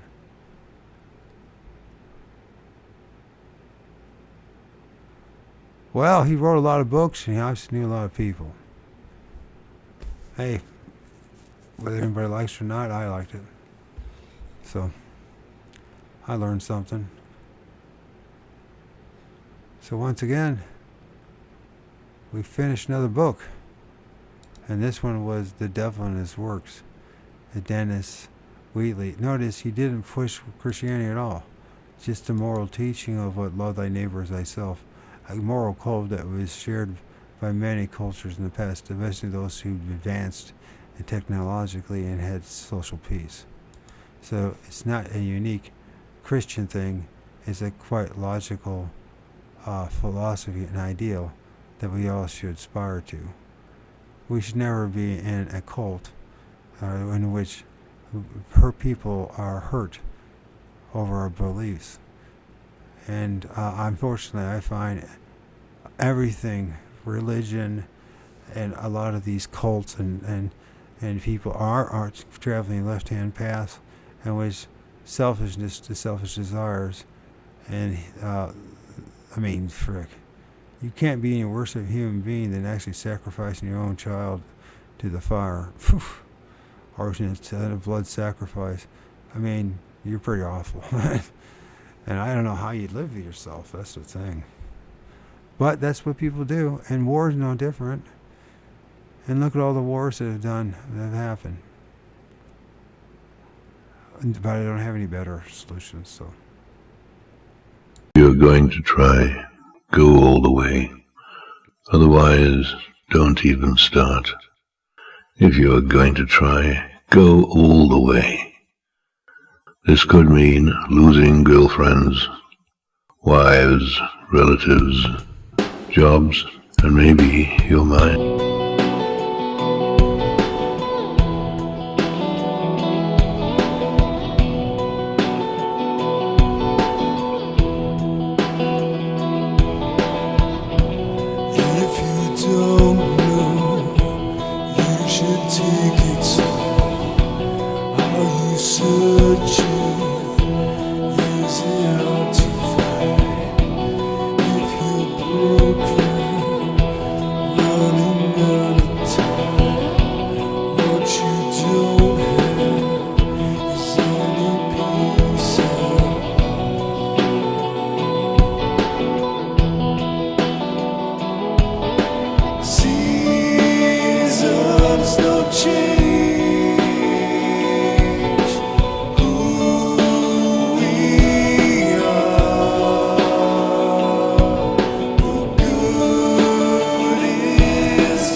Don't change.